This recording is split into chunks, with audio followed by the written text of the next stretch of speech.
Jay, that's strangely close to Daniel Jones from the Giants. Daniel, is that you?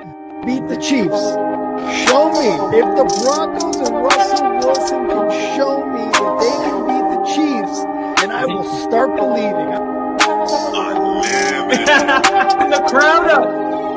And so are this defense, and Kansas City won't snap the ball again. The Denver Broncos have beaten the Kansas City Chiefs. Dave Montgomery on the Lions, former Bear, gonna make this his revenge game for sure. David Montgomery gets the touchdown that ices the game. No! And there's a flag. There's flags. There's flags. There's flags. There's flags. Snap. Hold. Kick. Denver wins! Denver wins! Let's go! They open. No! What happened? Ah, shit.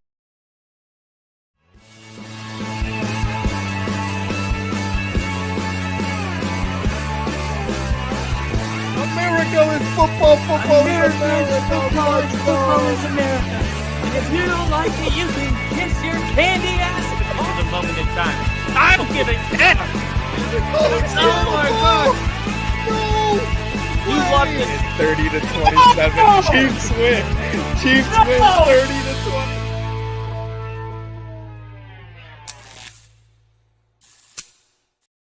Woo! Bears, Packers, baby. Let's get it going. It has been a while, everybody. Richard, Daniel, Barry already in the chat. I love to see it. It is time. Bears and Packers fight for number one in the NFC North. Richard, hey, Richard with the $10 super chat. It's a seltzer, but I'm gonna give a little chug. Here we go. Woo! Woo! There's the burp. Thank you, Richard. Love you, man. Close Bears fan. Thank you, Richard. You're an awesome Packers fan. Unfortunately, you are a Packers fan, but we'll get past that. And here's the kickoff. Here we go, baby. Here we go. Bears are going to get it at the 5. And Bears are going to start off at around the 29-yard line. I believe that was Duvernay on the return. It is that time. It's Bears-Packers, the greatest NFL rivalry in the NFL. It's going to be a good one. It's going to be a good one. Caleb Williams last year won his first game against the Packers in Lambeau to end the 2024 season. Let's see how it goes today. And let's start, baby. Let's start. 1st and 10. Shotgun for Caleb. Snap. Hands it off. DeAndre Swift. And up the middle for about 5 yards. It is America's game of the week, the longest standing rivalry in NFL history. This is the NFL. These two teams created the NFL, and they've hated each other forever. I hate the Packers. Richard, you hate the Bears. But you know what? We're still boys, and we're going to get this.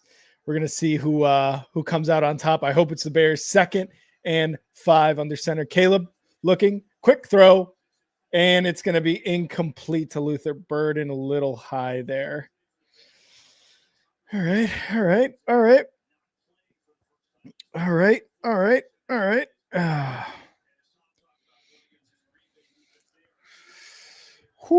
It has been a while, guys, that I've been here. Last week, Black Friday against the Eagles, I was a little sick, not feeling myself, so that's why I was not on the stream.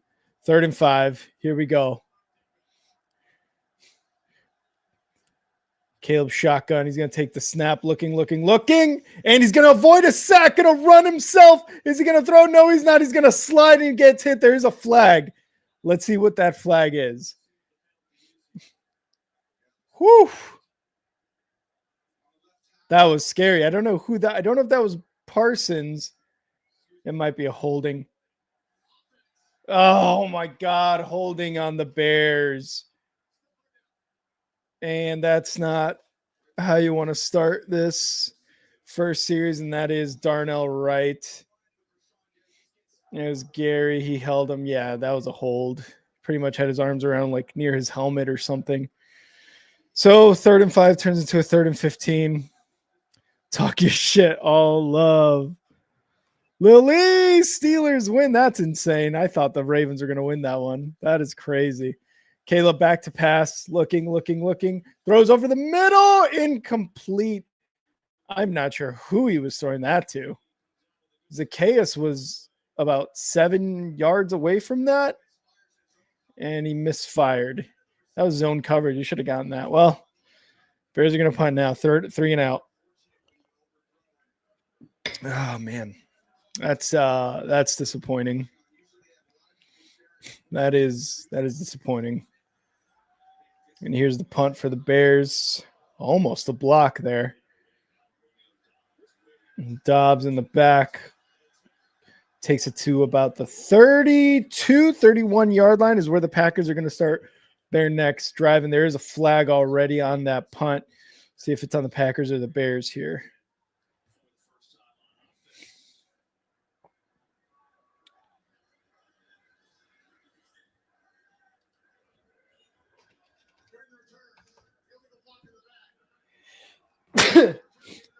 Block in the back on the Packers. It's going to be a first down. We'll see where they have to start, where they're going to place the ball.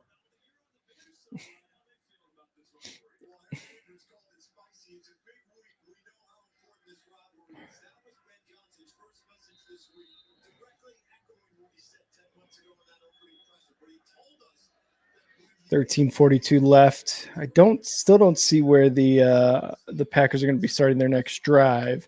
Okay, so it's about the 11 now. Their own 11. Jordan Love back to pass, completes it, and is about 5-6 yards. And I believe that's Reed, Jaden Reed, coming back. This little bump by Brisker, I believe, there as he's coming back. And Byard on the tackle there.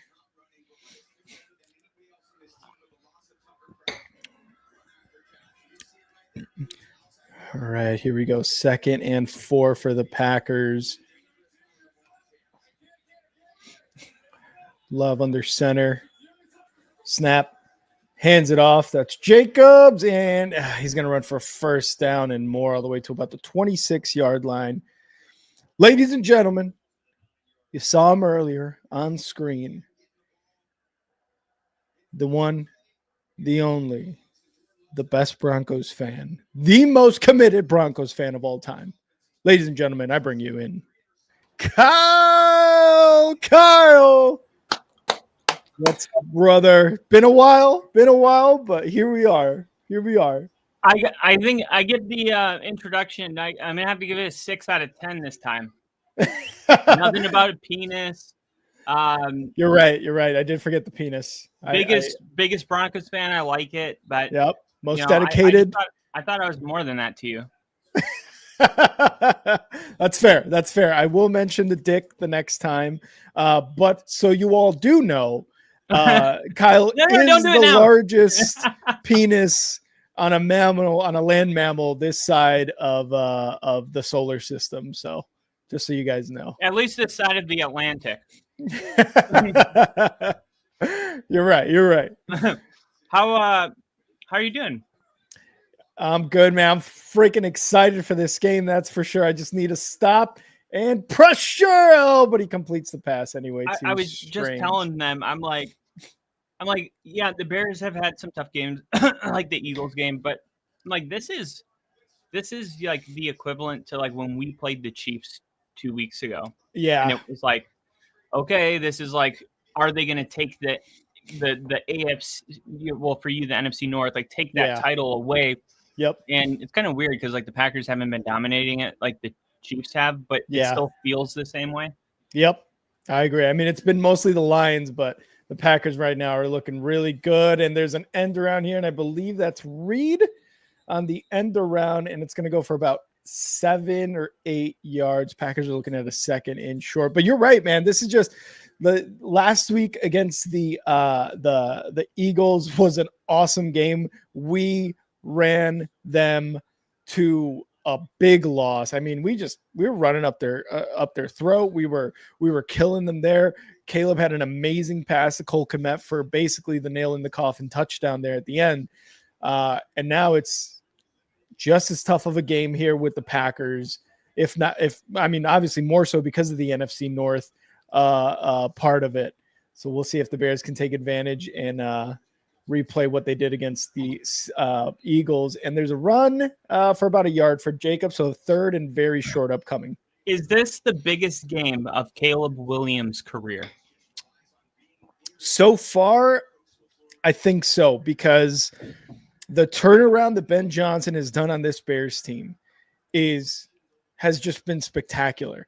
And for Caleb Williams, all of last year was rough. This year so far has been really good. The Eagles game was a big game, but this one right here, this is a big one, especially at Lambeau. So 3rd and 1, let's see what the Packers do here. And Love is going to pass. He's going to throw the ball, and it's going to be caught by Reed. First down. God damn it. Yes.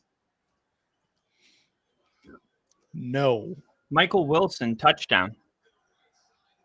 Oh, do you have him on fantasy? Yeah, I picked him up 3 weeks ago when Marvin Harrison was ruled out. And yeah. He's getting like 20 targets a game in Marvin Harrison's absence. And then he came back last week and production went back to normal. But then this week they ruled Marvin Harrison out again. So I flexed him and he's got a touchdown on the first drive. Are you winning that matchup? Yeah, 152 projected to 110. Oh, nice. So pretty good. Which is good, too, because I traded Jonathan Taylor for Achane, and he got injured in the second quarter today. Oh, Taylor? Achane. Oh, you traded for Taylor? I traded Jonathan Taylor for Achane. Oh, okay. Yeah, just like the playoff matchups, like the Colts go against their final 5 games have like 4 top 3 run defenses. And like for Achane and the Dolphins, it's like the exact opposite. Like the worst run defense? Yeah. Nice. Here we go, running up the middle, and it looks like Jacobs gets about a yard there. 3rd and about 4, 3rd and 3 coming up for the Packers here. How are the Broncos are playing right now, right? The Raiders? Yep. This is first time I've been streaming a Broncos game in a month. It's crazy. Oh, that's right. That's right. Was the Chiefs game, but then they had the bye week, and then my son was born, and yeah, it's been wild. Yeah, it's been awesome. It's like I keep waiting. Like I'm like, it's like a buzz, like yeah. It's like when you're in a new relationship and you got you're giddy and happy all the time. Yep. It's just like that. I feel that because I was telling them earlier, everybody here with us right now, which thank you so much. Hit that like button if you haven't already. That last week I was going to stream the Bears game, but man, I think it was something I ate maybe on Thanksgiving or something, but my stomach was killing me. And I was like, I don't know if I could do stream right now. Dude, and, I ate some bad sushi like 5 days ago and same thing. I was at the VA hospital and I was starving. And I saw some sushi and I'm like, I don't trust it. Yeah. And it's funny because like my body's so resilient that I knew I was supposed to have food poisoning. Mm-hmm. It didn't quite turn into that, but I was not feeling good. Yeah. And that's the worst because like, what you ate and you're just like incapacitated and you're like, this fucking blows. Yeah. Sack them. Sack lunch, baby. Num, num, num, num, num, num, num, Montez Sweat. Let's go. 3rd and long coming up for the Packers. Bears gotta stop them here. It's such an interesting game for Green Bay as well, because when you look at some of their losses to the Browns and the Panthers, I might be the only one that I don't think it's that bad of a loss. That's a whole nother thing. Mm-hmm. But the Packers, they've lost some questionable games and they've tied a questionable team. And then it's like, well, if the Bears are 9-3, the number 1 seed in the AFC or the NFC, then technically this is supposed to be like their prove it game, and it's like Intercepted. intercepted Kyler. CJ Gardner-Johnson. Touchdown. Sideline. Let's go, baby. Still going? Woo! No, he's out of bounds at around the 30-ish. And that's what Love does. They Love take the ball throws away. Picks. That's what the Bears do this year. Yep. And it's like everyone's looking at it like a prove it game for the Bears, but it's at the same time it's equally a prove it game for the Packers. Mm-hmm. I that's how I look at it. Yeah, and this is a game that like you said, it has a lot of meaning and it has a lot of like you said, it means something for both of these teams. It's a prove it because you win this game. If the Packers win this game, they jump to the number 1 seed, obviously, whatever the tiebreakers are with the Rams and so on. And if the Bears lose this game, they go to the 7 seed and they move to 2nd in the NFC North, which is just goes to show how crazy tough the NFC is this year, which is like this game determines whether you are a wild card currently or are number 1 in the NFC and will have a bye week for the playoffs, which is ridiculous. It's a common theme. Like last year, it was the Vikings and the Lions, and they were like 13-2, both teams. Caleb and caught. There was a 13-win team as the 7 or the 5 seed. Yeah, the Vikings. You're right. And there's a possible fumble. I just saw the catch by. No, he was down. He was down. Yeah, no looks way. like He was down for like enough time to make a sandwich. Yeah, I'm seeing that too. It looks like it was taken away on the ground, but like you said, I think he was on the ground. They're gonna, we'll see Even what the refs say. They try to let these things play out because you can always reverse it. Oh wait, I didn't see that angle. Oh, and LaFleur's gonna challenge that's it. Not good. I wonder if they'll call it incomplete. I don't know if he actually established control. Yeah, that's the thing. It might be an incomplete pass, or I think. Well, he had a couple steps, which I believe. I don't even know what constitutes a catch anymore. I don't know if you saw, but I just saw the replay of that touchdown by Isaiah Likely in that Pittsburgh game, and he had possession, was in the end zone, took a step, and then the Steelers player knocked it out of his hands, and they took that away. So I don't know what a catch is anymore, and I haven't known since that Cowboys-Packers game a long time ago. So who knows?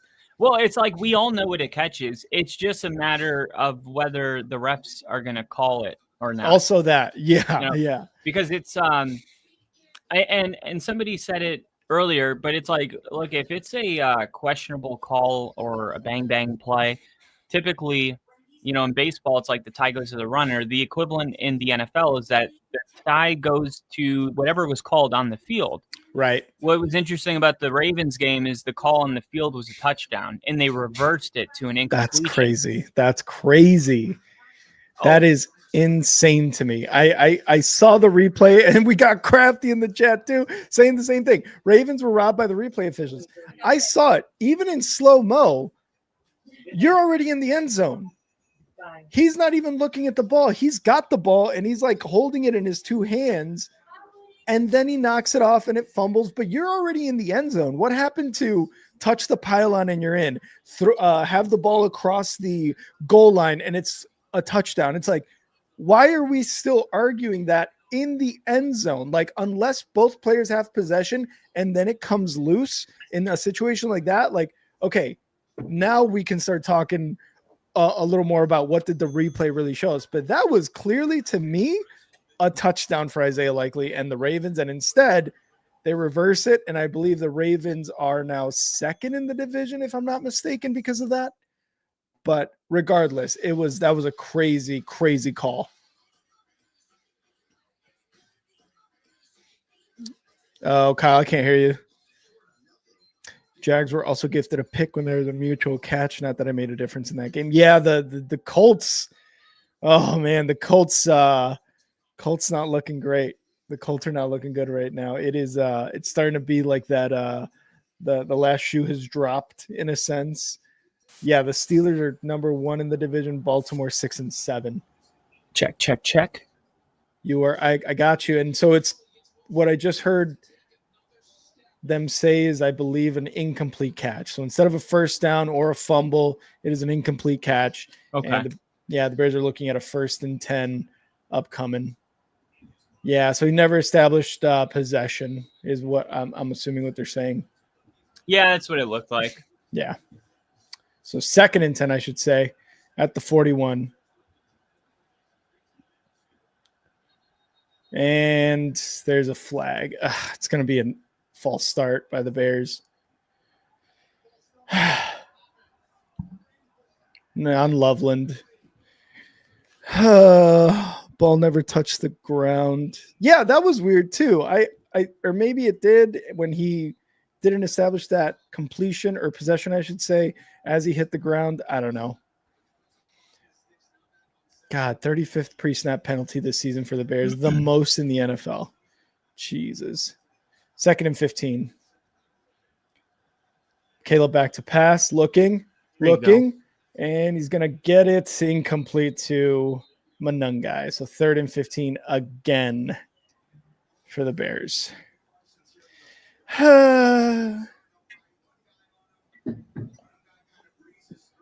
It's a big game for us too right now. Not the opponent-wise, but we control our own destiny. Yeah. It's just the Patriots haven't had their bye week until now. So yeah, they have that extra win that we don't have because of a game. Broncos are 10-game winners, right, so far? Yeah, they're 10-2. The Patriots are 11-2. 11, yeah. But if both teams win out, the Broncos would be the 1 seed, not the Patriots. Nice. And Caleb throws deep out of bounds to nobody there. He was under a lot of pressure. The Packers brought really good pressure there. Yeah, the Packers defense is a lot better than I think people know. And I was looking at this yesterday. Mm-hmm. What are they doing now? Are they going to punt it? I would assume so. I don't know if Cairo has the leg. Yeah, they're going to punt it, which I just didn't want to talk through something important.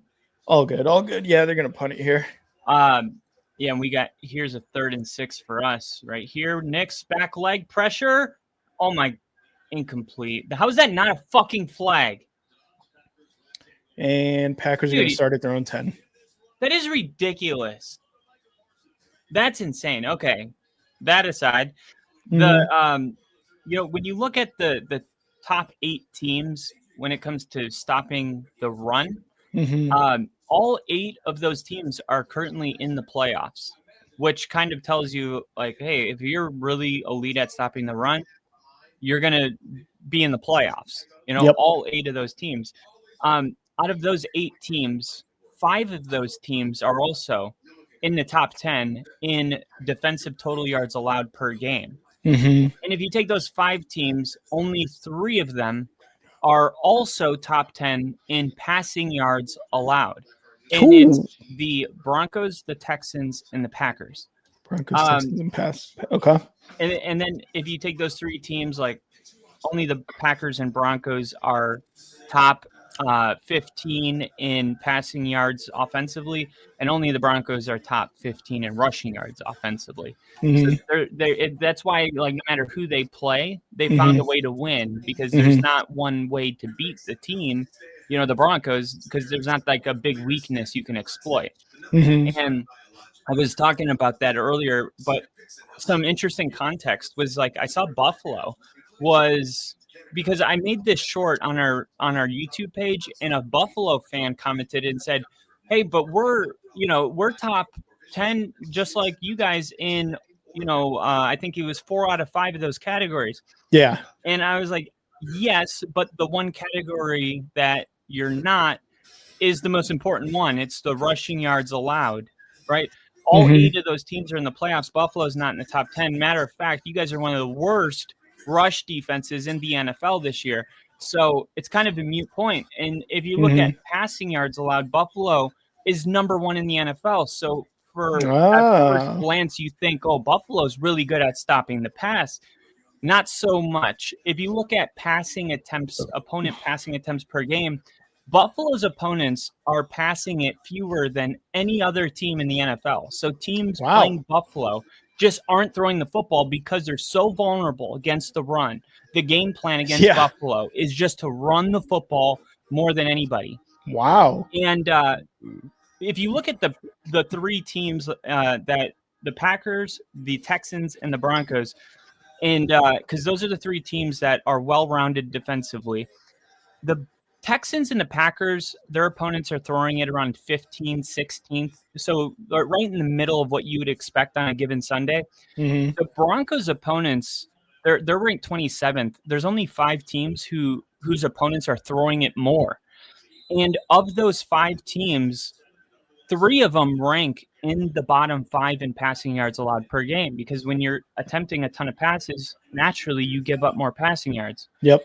And that makes Denver's passing defense so much more impressive, is that their opponents are throwing it almost more than any other team, and they've remained in the top 10 in passing yards allowed. Mm-hmm. So while Buffalo's number 1, it's far less impressive than Denver being at 9, and that's why you can't just look at like where they rank and leave it at that. You know, Context matters. Very much so. Yeah, that's impressive though too, and not to try to take a dig at the Broncos. That's impressive, and that's with Riley Moss not necessarily playing very well either. Well, has Jahdae Barron been in? Jahdae Barron the thing is Riley Moss has been targeted. Oh, come on, more than almost double more than the corner. Like he's been targeted almost double the guy underneath him. And he actually, quarterbacks throwing against Riley Moss have the lowest completion percentage of any defensive back in the NFL. The only reason it feels like he sucks is because he gives up these big plays, you know, these big touchdowns. Yeah. But it's really like a drop in a bucket if you watch the whole game. Come on, get to him. Going deep, Jordan Love. And it's caught. Oh, my God, at the Bears 30. What a passing catch. Jesus Christ. Did you see the Traylon Burks catch on Sunday Night Football against Riley Moss? No, I don't think I did. He like went up with one hand and made this insane catch. And I'm like, I feel like every week Riley Moss gives up like a touchdown, but it's like the most miraculous play I've ever seen. Yeah. It reminds me of like when you're a really good fantasy team, but your opponents have their best week against you every week. Yeah. Oh, and the Bears are challenging that catch. Oh, come on. Richard saying it might be incomplete. It was a little loose. Richard, absolutely. And I'm going to chug the rest of this. It's not much, but it's also a seltzer, and I'm going to burp a lot. But just because you gave that $10 super chat earlier, Richard, for you. Pass interference on Patrick Surtain. Wow. Surtain? Are they sure? Are they sure they flagged the right guy? Right? Yeah. We got Nash in the chat. Nash. Don't worry, take your time. We spoke about this, bro. Yeah, I remember that, Richard. I forget what week it was. It was a few weeks ago that you were like, first Bears Packers game. You're gonna get a super chat so we can so I could chug some drinks. Oh, I didn't know that shared right away. Okay, so this is what I was gonna show you.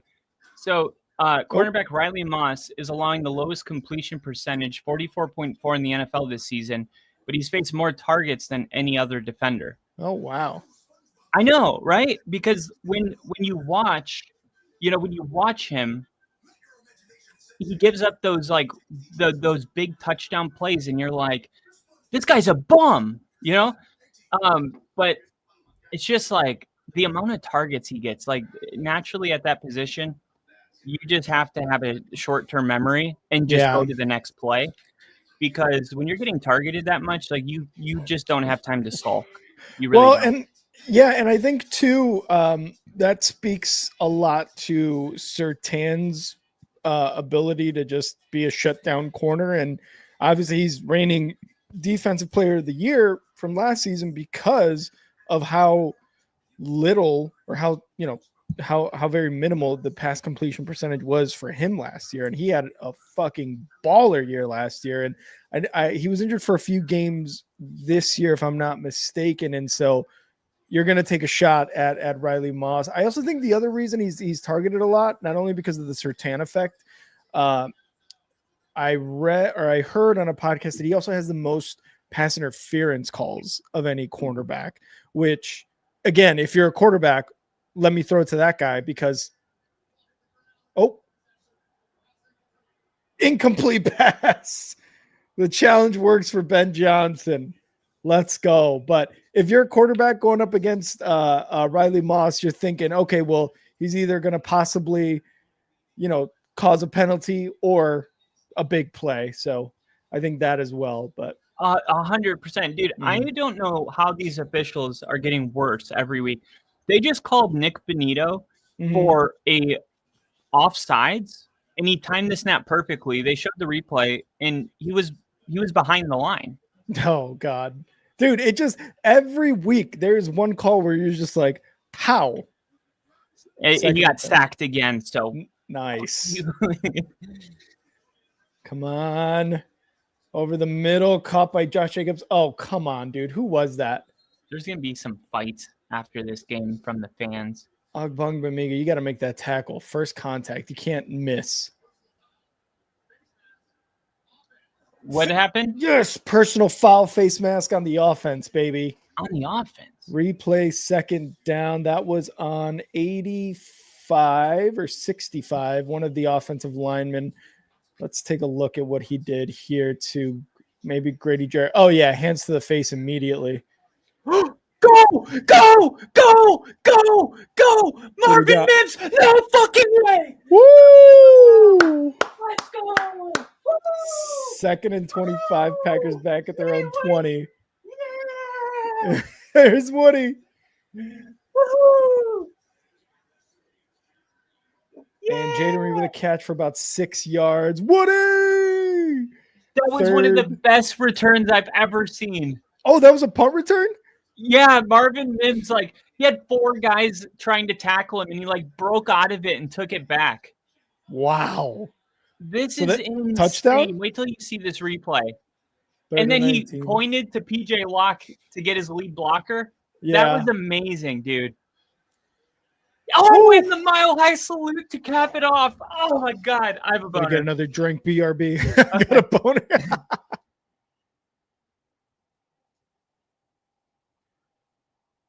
Wow.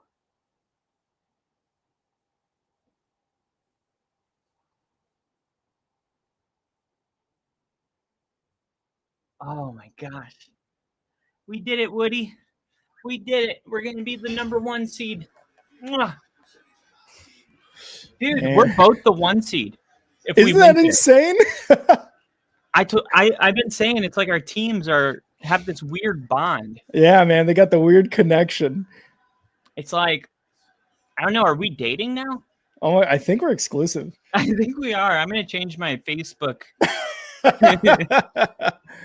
Oh my God, are we in love? I think so, because now we're finishing each other's sandwiches.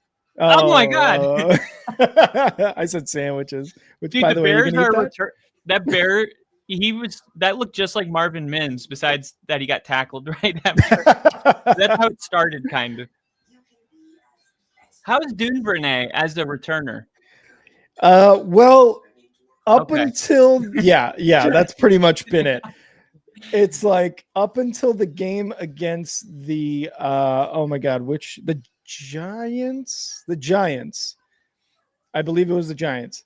Up to that point, returning for him was just really bad. One of the things with him was he would anticipate contact way too much and just kind of stop or try to change direction too much. Up until that game against the Giants I'm pretty sure it was the Giants or the Vikings. No, the Vikings. Yes. He had a really good kick return to get the Bears into prime position to win that game. And up until then, he was not very good. Some of the returns in that game even were very subpar, but I have just had an issue with him damn near all season. other than that game where he returned the ball into, I believe it was inside the 40-yard line of the Vikings, he hasn't been anything special, which I was hoping he would be because he's an all-pro. But he hasn't been anything special outside of that first run. But the kick returns, the punt returns have been slightly better, but nothing to be like, oh my God, this guy is the next right home. Hester. Yeah, but it makes a difference, man. It just makes such a big difference. And as we get into this new era where kickers are knocking through 65-yard field goals, like they're 55-yard field goals, having a 25-yard return to a 5-yard loss is like, we talk about game of inches, and I think sometimes we get lost on how many yards exactly is at stake on every punt return. Yep. Even on the coverage, whether you're kicking. I mean, special teams is like I feel like it's like the offensive line. It's like we all know it's important, but I don't think we really comprehend how important. Yeah, and the games are won and lost by special teams every single week. 100%. And the Bears, I think against the Ravens, that was one of those games. And obviously the defense, the offense weren't any better, but I remember that game specifically. I was like, get Devin Duvernay out of here, man. Like, this is just bad. But you're right. It's those little things that count, because the Vikings, for example, in that game, special teams lost in that game. The Bears were able to get in position, and Cairo Santos kicked the game-winning field goal. Here we go.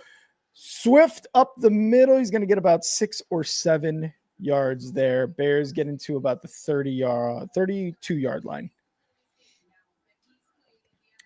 Thanks to today's loss, Bucks now have tied record with Panthers. That's insane to me. The Panthers are... Who could have predicted the Panthers would win that division? I know. Well, history.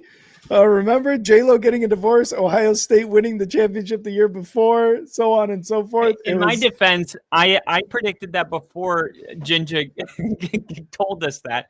Well, no, remember Ginger had you had predicted the Panthers to win the division? We did our division predictions? We do our prediction. Yeah. I was like, I got the Panthers, and oh my God, dude, that is, I can't wait for Groundhog Day this year. Yeah.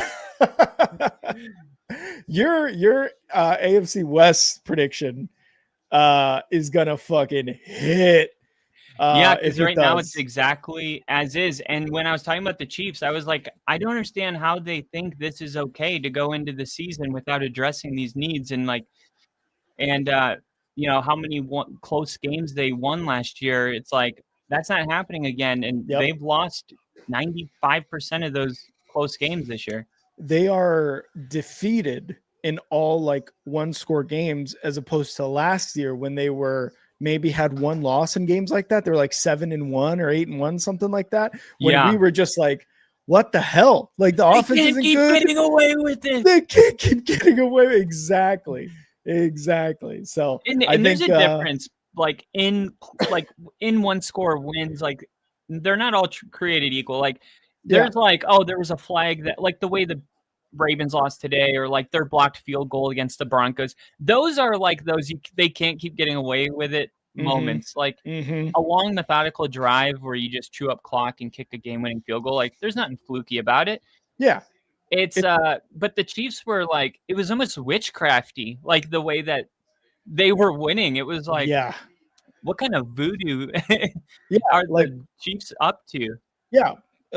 Blocked kicks, returning kicks, miraculous catches downfield in order to get Butker within range, things like that. Fumble recoveries. Yeah.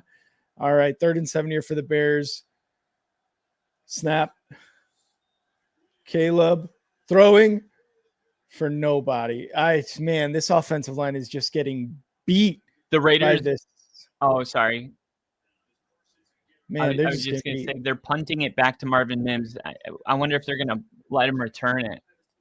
It's off, and it's going to be a fair catch. Okay. The worst was the Raiders fumbling the snap while in field goal range. Oh, that happened last year against that was Chiefs. On Black Friday, I think. Of course it was. And KC, yeah. I keep forgetting we've got a Chiefs fan in here. Oh, that rolls into the end zone. The Packers are going to get it at the 25, I That believe. blocked field goal against the Broncos, like, I'm not exaggerating that was probably the second worst loss in the last. It was definitely the worst loss in the last decade for me, because it was like we did everything right, Mhm. and then it reminded me of the Colts game where I was like, "Am I cursed?" Because like every time I go to a game, they lose. Mhm. And it was like the Russell Wilson Seahawks game, the Pittsburgh, game, and then the Dolphins Miami. 17-point game. And Mhm. then I traveled to the Bengals game that goes in overtime. And it's like, at what point, like, I mean, they were a 10-win team last year. How did I go to manage to go to their losses? Yeah. It's not like they Yeah. were like the Titans where it's like, well, yeah, 95% of their games were losses. Like, yeah. and so Mary's like, stop saying that, and I was like, okay. So we go to the Colts game and they kick that field goal and it's no good. And I'm like, the curse is broken. Yeah. And then a flag comes out 10 seconds later. Oh, that's right. And leverage. And they re-kick it. And I'm like, there's some, like, I've never seen that in my life, but it's like they've raised it to an art form of losing in front of me. Like, they find like different ways to do it. It's amazing how they they break my heart so bad. Yep. And I forgot why I was. Oh yeah, so I know heartbreak in that Chiefs game. It was like we did everything right, and then for them to block that field goal, it just felt like it doesn't matter if you're better than us. It doesn't matter what you do. You will not. It's like in Bruce Almighty when Jim Carrey's like, there's this anti-Bruce barrier I can't get over. Like, and Evan is loving it, by the way. He gets the sweeps. He gets the stories. Why can't I be more like Evan? You don't want to be like Evan. Evan's an asshole. Well, I can be an asshole. No, Bruce, you can't. No, Bruce, knocks the plate out of his hand. Yeah. Why would you do that? I'm sorry. Let me pick that I'm up. sorry. I can't pick that up. Yeah, I'm sorry. Oh my God. Oh man, I'm looking across the scores right now, and the Saints beat the Bucks. The Jaguars crushed the Colts. Steelers, Ravens, that was obviously close to the final thing. Dolphins destroyed the Jets. The Dolphins are 6-7, by the way. Not anything I was expecting. They still have a shot, it seems like. Yeah, I went back to, I made a video about why the Dolphins shouldn't fire McDaniels. Yeah. And I'm going to double down on it today. I saw them hand the ball off to Ollie Gordon, and there was like three Jets on the 7-yard line that had him, and the entire offensive line came behind and carried him into the end zone. And I'm like, when you're not playing for the playoffs and your team's playing like that, that's coaching. That's coaching. Yes, I agree. And I remember when we were talking about our division predictions, specifically the East, I remember having the Patriots in third or last. And we had a Patriots fan here. He was like, no, you're insane, blah, blah, blah. And I had the Dolphins above them because I had the Jets either last or third. I forget exactly what it was. But one of the reasons I had the Dolphins that high is because I thought they were going to be able to win. And because of, Tua, Waddle, these guys, Achane and Mike and McDaniel kind of already being there, knowing, like, being the veterans of the team and knowing that. Obviously, the Patriots are killing it and the Bills are lost. But it's starting to kind of even out for the Dolphins after that horrific start to this year. Yeah, it definitely is. And Devon Achane, man, is just incredible. He's such a monster. It's funny. I went back on Sunday Night Football and I got the timestamps for when the Broncos were on the clock, and I'm like, please Achane. And then they drafted Riley Moss. And then the next pick, they drafted Achane, the Dolphins did. Oh God! And I'm gonna turn it into a YouTube short Monday. Oh, that's gonna be, and then just have a cut of all of Achane's biggest runs and all of Riley Moss's biggest fails. Yeah. Honestly, Riley Moss gets such a bad rep.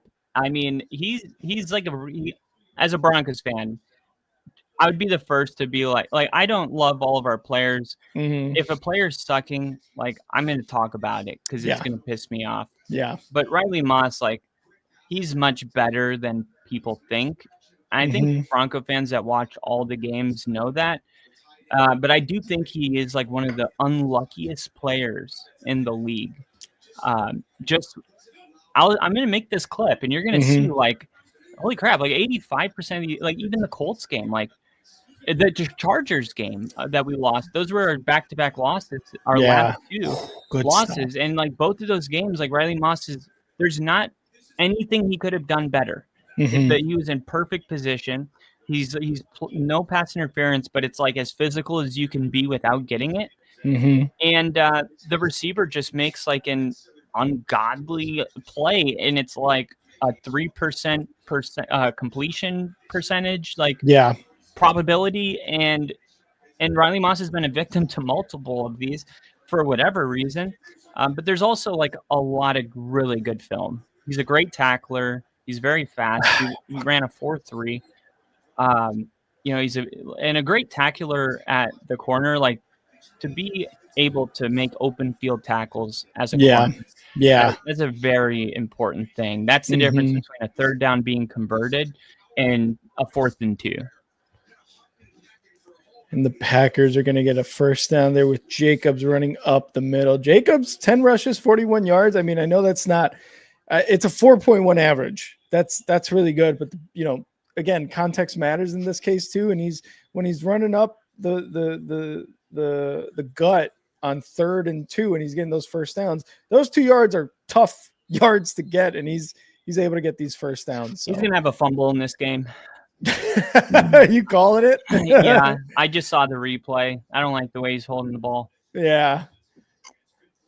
I hope so. And I hope it's in deep in Packers territory and the Bears recover and maybe a fumble 6. Yeah, maybe.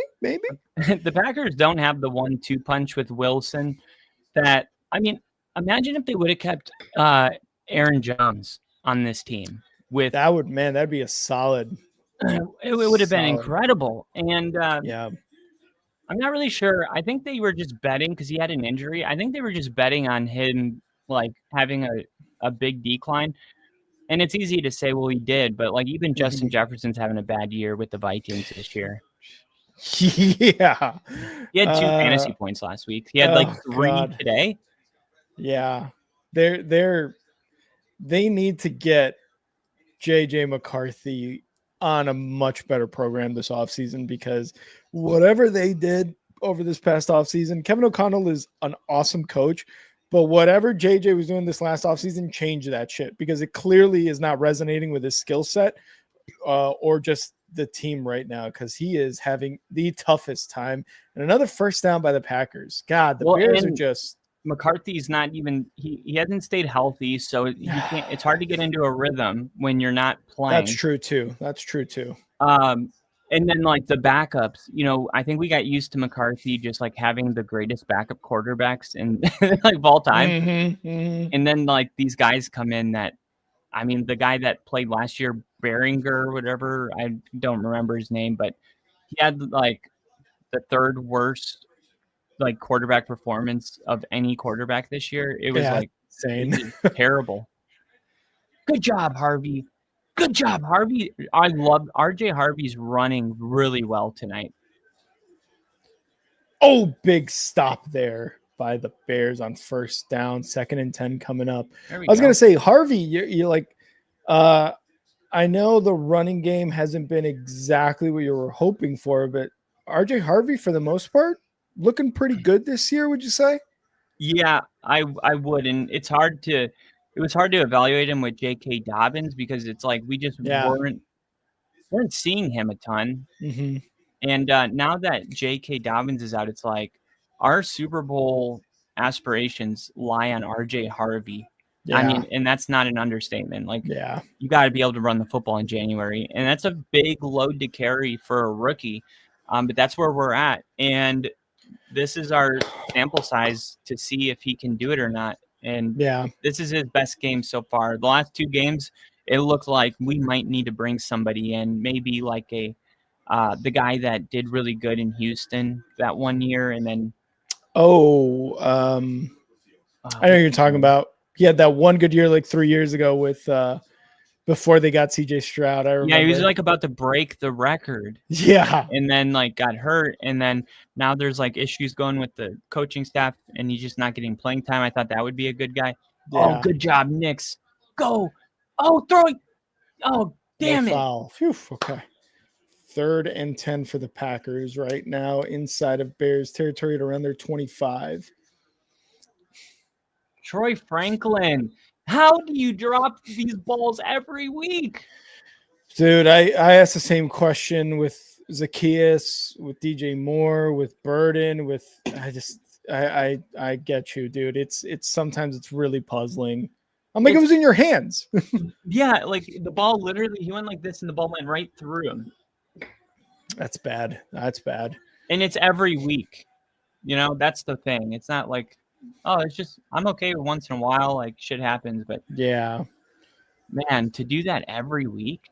Going deep. Jordan Love. Touchdown. God damn it. Jaden Reed. Christian Watson. Because this was Jaden Reed's first game back from his collarbone breaking. Yeah, because he is 11, right? Number 11? Yeah, is he playing? I saw. Damn it! I believe I saw Reed. Yeah, he's had a couple catches so far this game. That was just way too easy for Christian Watson. I don't know what Byard was doing exactly there, but he ran right past Byard. And I mean, Byard's a little bit older. Christian Watson is just a very fast wide receiver. But man, that was tough to see. This is interesting. 7-0 Packers. It's 4th and 3. There's 25 seconds left, but Denver's going to go for it here. And it's probably because we just dropped 2 balls in a row. Oh, yeah. You got it. Timeout. First down. Seahawks, by the way, 37-9 stomping of the Falcons is incredible. The Seahawks are like the NFC North and the NFC West, like those 2 divisions are going to have multiple representatives in the playoffs because all the teams in these divisions, albeit a couple of the bottom ones, are really freaking good. Ginger's about to get on. Let's go. Yeah, I do this thing now where I call it my Blazing 5, and it's my 5 favorite spreads of the week. Mm-hmm. Ooh, and I won $126 because all 5 hit. I had the Steelers plus 5.5, Seattle minus 6.5, Cincinnati plus 5.5, Jaguars plus 2.5, and then the Titans plus 3.5. Oh, Jags nice. And Titans won outright. Yep. Bengals lost by 5, which is what I needed. I needed them not to lose by 6. They should have won that game. They fell apart in the final 3 minutes. Yeah. And then Seattle, I knew would be a blowout. And then the Steelers plus 5.5. I'm taking the Steelers as an underdog in a game like that every time. Yeah. I didn't expect the Steelers to win that game. I thought the Ravens were going to be like, okay, we clearly need this win because we started off the season really badly. And for the most part, ever since that Bears game that the Ravens played and won, this Ravens team has gone on a bit of a run. And, you know, unfortunately, that touchdown with Isaiah Likely didn't count according to the refs, and they came out with a loss. So it's been tough for them, but I really thought they were going to come out and be like, all right, we need to win this game, so we're going to win this game. And that was not the case there. Nick, JJ McCarthy, 3 touchdowns today. Is he the best quarterback in the NFC North? You know what? Let's give it to 9. Let's give it to 9. Let's give it to 9 this week. Yeah. I posted a short about McCarthy last night. Oh, the one where the coach is hyping him up and he's like, yeah. He looks so lame. It says like this moment ruined JJ McCarthy. Yeah. I don't think Oh, what anybody. happened there? Okay, I'm gonna calm down with that. I think Jordan Love's one of the best in the league at like seeing what the defense is doing and then like putting the ball in like the way he threw that ball in the touchdown. Mm-hmm.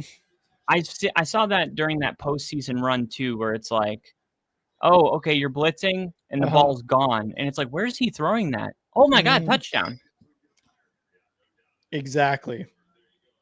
And I mean, he's good for those like back-breaking interceptions, although he's had a really Yes, good year in terms of interceptions.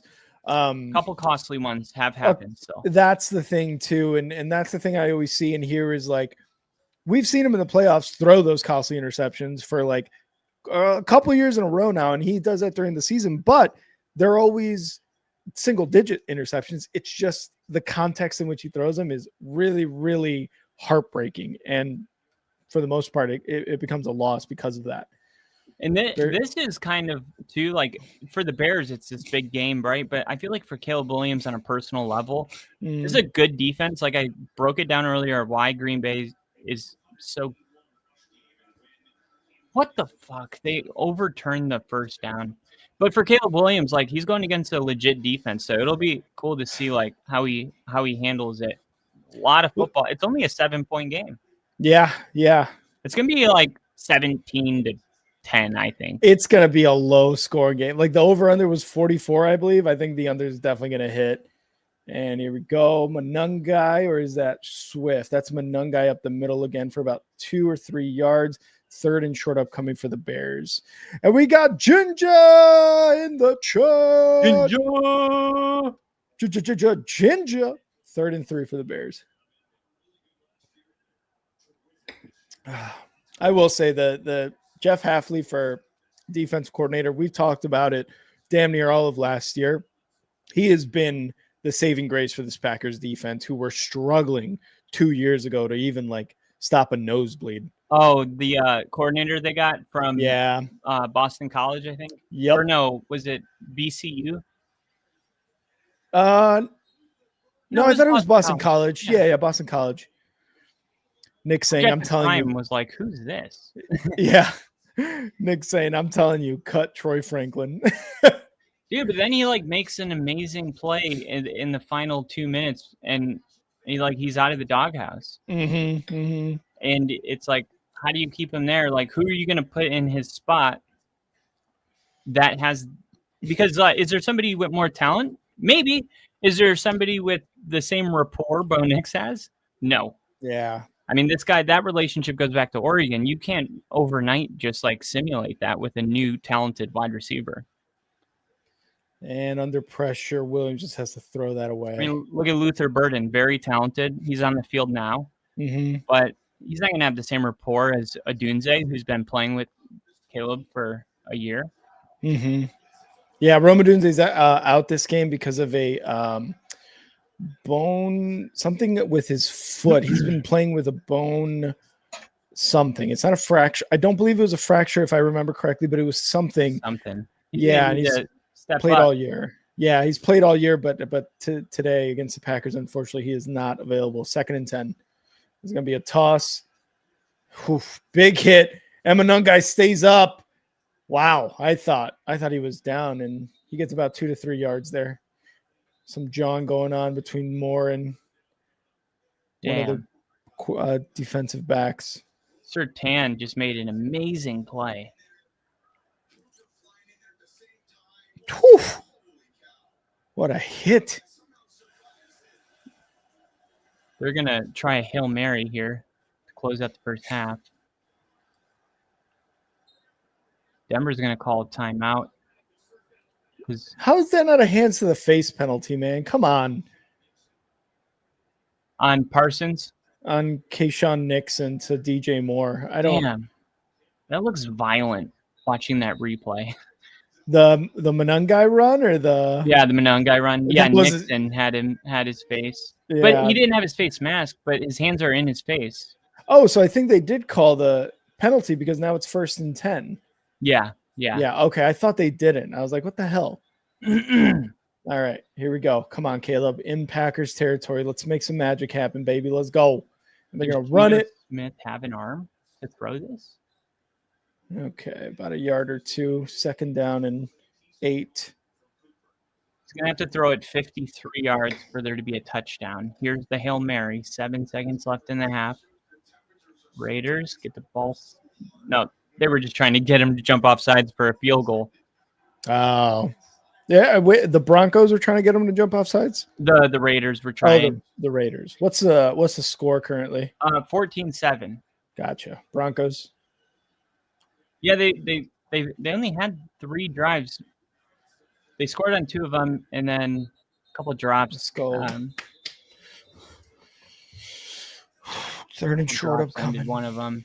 Oh, okay. It's funny when you go on these 8-minute drives. It's like halftime comes and you've only had the ball 3 times. I know. What I hate the most is when you have a drive that's 8 minutes and you come away with no points. Mm-hmm. Yeah. Even 3 sucks.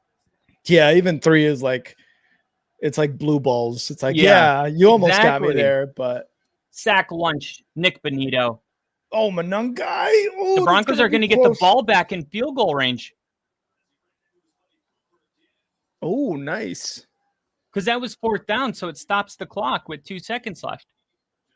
Oh, 4th and 1. Why are they Bears going are going for halftime? it. They kept the clock running. Bears are going for it. Come on. Come on. Come on. Up the gut. Let's move that line of scrimmage, boys. Come on. There we go. 3 seconds back on the clock, and Denver's going to have a chance to Caleb does it himself. Fuck yeah. First down. 60-yarder. Whew. Oh, he did a QB sneak there? He play action, faked the handoff, and just ran it himself outside the numbers.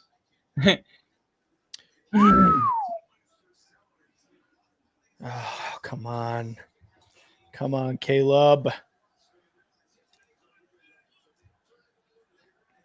1st and 10 inside the Packers 34-yard line. What the fuck? Why aren't they trying a field goal here? Man, it is tough to run the ball against this defensive line of the Packers.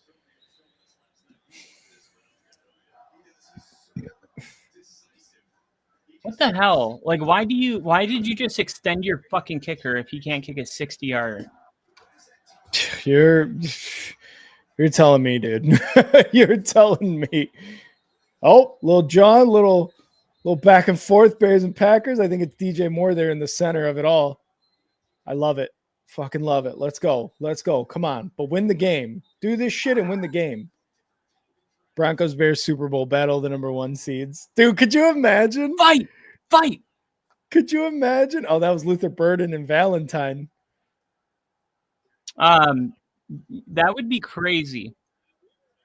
That would be absolutely crazy. And I think be it would the end be of the pod. I mean, I feel like the Bears. I don't know. I just need. I'm not saying like it's unnecessary roughness possible, defense. but if they start winning games like today, I'll put it that way. Yeah. They win these games like then yeah, I mean it's who's better than them if they win these games, like, you know what I mean? Because if they're beating an Eagles defense that is still good this year, if they're beating a Packers defense and offense that is, and they beat the Rams is my question. Like, that's the thing too. Beating the Rams, that was my off-season 49ers. Super Bowl prediction was Rams and Broncos. Now just like a pulse check, I think that's still perfect, because where I'm at with my team is like the AFC and the NFC is very different. The AFC, there's not a team that I'm like, well, I hope we don't play that team. There isn't one. In the ones that there were, we beat them. So like, yeah, it just. But in the NFC, the Rams, like if we had the Rams in the AFC, I would be like, hope probably we don't play not them. happening. Yeah, because the Rams and the Seahawks are very good. Rams or Seahawks are monsters in the NFC. And the Packers, very good. The Lions, I still think, are a scary team in the playoffs. But the If they Packers, make it. like, I don't know. Like, I mean, Jordan Love's 27, and Mhm. like, there's that whole thing where all their quarterbacks won a ring at 27. Oh, that's right. Yeah. So, like, as dumb as that sounds, I do feel like this is the year for the Green Bay because their defense is finally like carrying the team, and They that. made a move with Parsons to necessitate that. Yeah. But then there's these losses with Green Bay, and you just don't know what you're getting from them. I'm Browns. not very comfortable with Green Bay at this point Yeah. because they've just not been able to separate themselves in games against Philly, Yeah. in games against the Panthers, in Mhm. games against the Browns, in games, even on the road playing Arizona, 4-point win. I mean, which, by the way, I'm not knocking close games because there's been more close wins this year than any other. But I want to see a couple like dominant performances, Mhm. like our game Mhm. against Dallas. I can go to the calendar and be like, yeah, but what about this one? Yeah. With Green Bay, like, what game does stand out where you're like, oh, that's when Green Bay put him? I mean, there's week 1, but that feels like a long time ago. And then last week on Thanksgiving, it Yeah, felt that like one.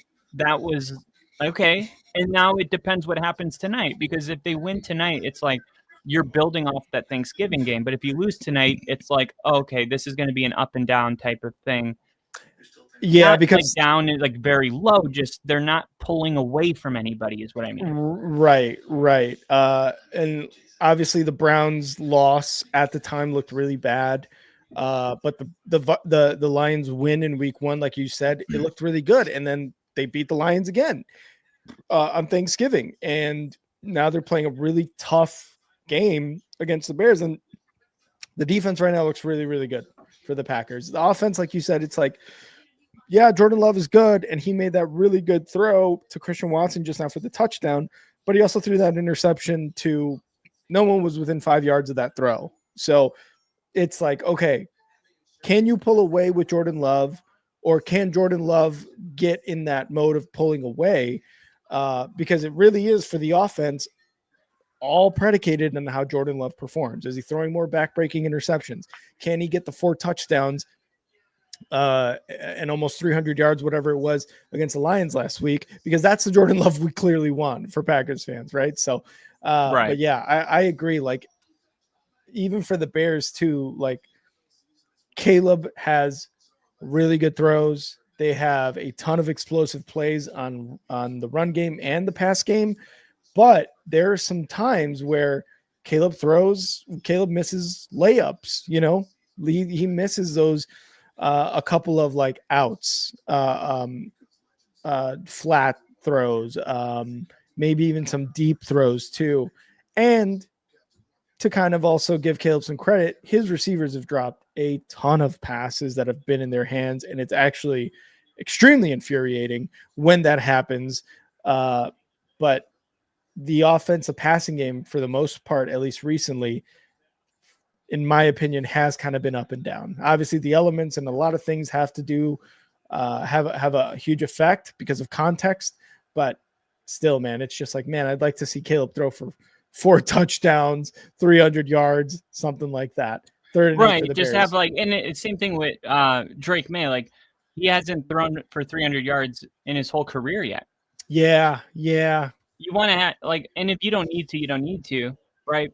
But it's hard to, like I said, the context is everything, because the parity is real, but it's also real that the Patriots haven't played a top 10 defense this year. So yeah, how do we evaluate, like, at least for like Chicago, for better or for worse, we're going to be able to know what Caleb Williams looks like against a top 5 defense because of today. But we don't have that for Drake May. It doesn't exist. It's not out there, and we're probably not going to get it till the playoffs, which is going to make for an exciting prediction.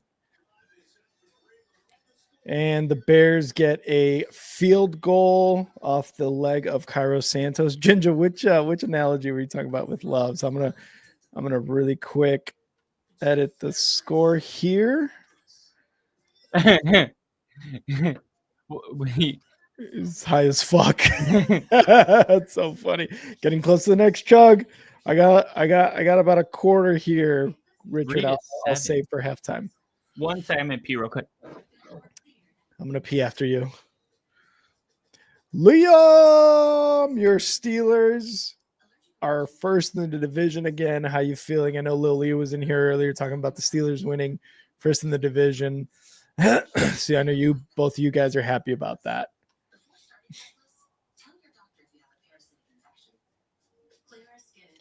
Patriots, Giants, Niners, and Panthers all on buys this week.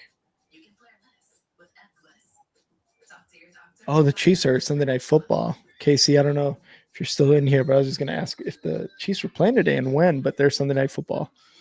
Liam said, I feel amazing. That was me last week when the Bears pummeled the Eagles, and they got the number 1 seed as well as number 1 in the division.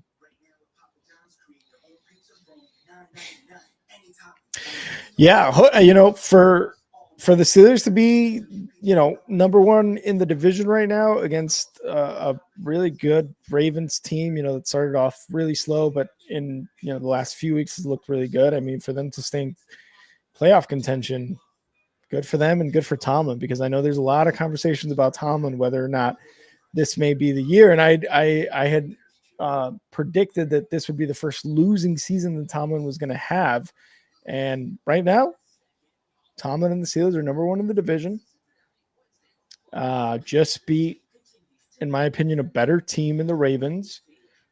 And while I think his seat is still hot as a coach, he pulls off more wins, gets the division title. I think Steelers keep him.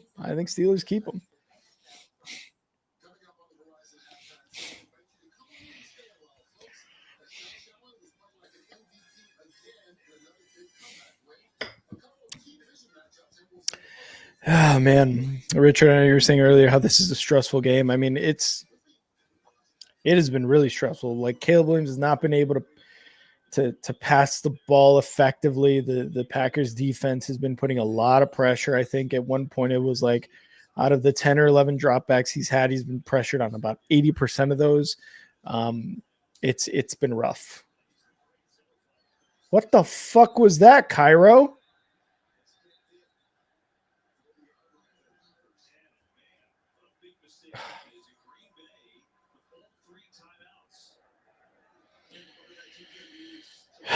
That's a flag because he didn't get it into the 20-yard line. And now the Packers are going to start off at the 40. Oh, my God.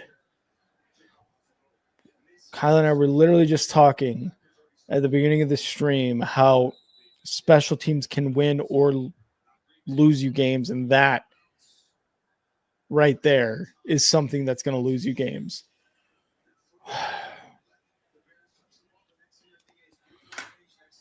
All right. 1st and 10 for the Packers at their 40.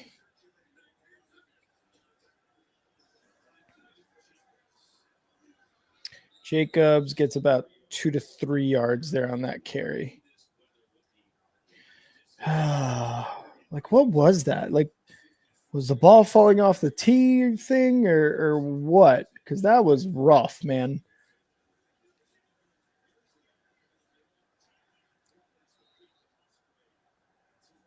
And Musgrave's going to get that first down in a Bears territory. Packers looking to get some points on the board. 3rd quarter, they are going to get the ball first. Yes, and Texas Tech won a championship for the first time since like 67 or 55, depending on how you count it. Their best team I've ever seen. They, because they made the playoff, right? KC, I know Texas Tech is looking good. There's a couple snubs, Notre Dame, but I think Notre Dame was left off the college football playoffs because of a head-to-head loss to Miami.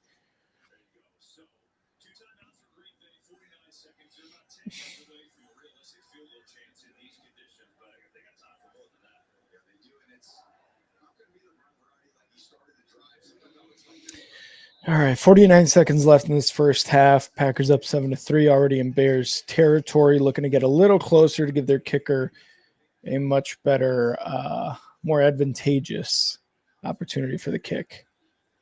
Here we go. Love. Incomplete pass to Musgrave, I believe. 2nd and 10 upcoming.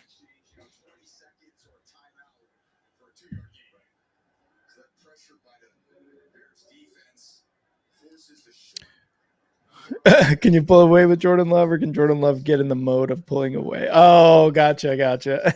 I see what you're saying. Chiefs are hanging on. Red Raiders are seed number 5 in the championship series. Nice. 2nd and 10. Love looking to pass. Under pressure going deep. Has a man wide the fuck open. Why is he open like that? Bo Melton on a touchdown pass from Jordan Love. Why is he that wide open? Brisker, what are we doing? Byard, what's going on?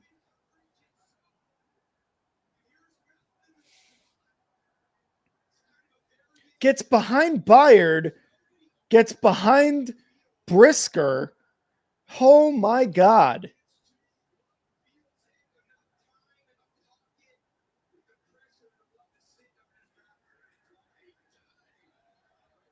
What are we doing, guys? What is that?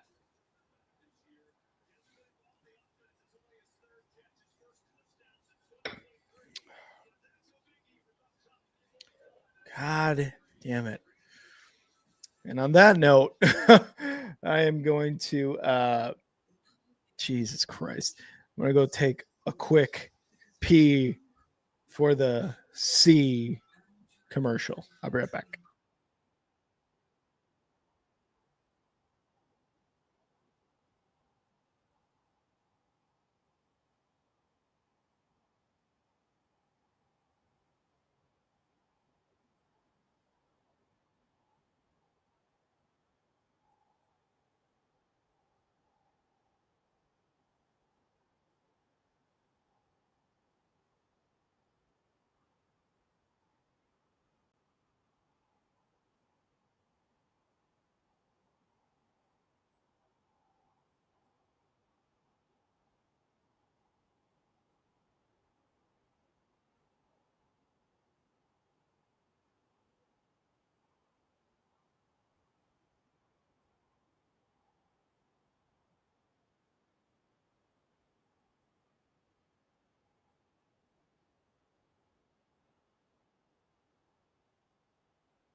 Yeah, Richard, a little relief. I bet. Must be nice to hit those deep shots like that.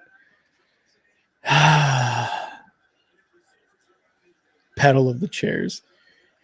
And okay, like, what's going on here? Are you serious? The Packers just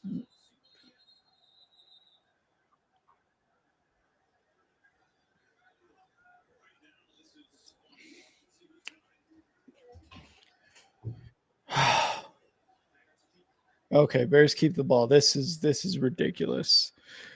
Bo!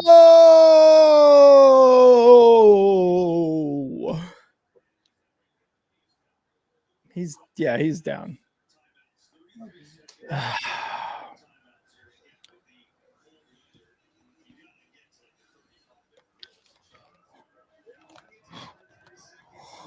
Look at Kyle's sexy ass just being a dad. God, I wanna kiss Kyle in the mouth. Beautiful. Beautiful child. Look at that. Look at that beautiful baby. Look at that. He's already pissed off at the Broncos not having a Super Bowl won already. Look at that. He's like, we should be undefeated. We should have a Super Bowl right now, this instant. We should be right? I love it. Love it. Isn't he just precious? Oh, look at him. He's like, I need a nap, bro. You were just napping. Yeah. He's like, no, that was my pre-work nap. My Like, work bro, nap needs all to I happen do now. is sleep. Where have you been? Oh my God. Sack lunch on Caleb Williams. Jesus freaking Christ, man. Okay, I'll let you up here. There you go. There you go.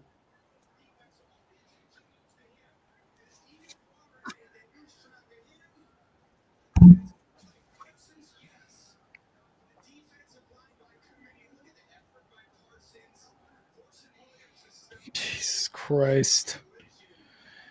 Ah.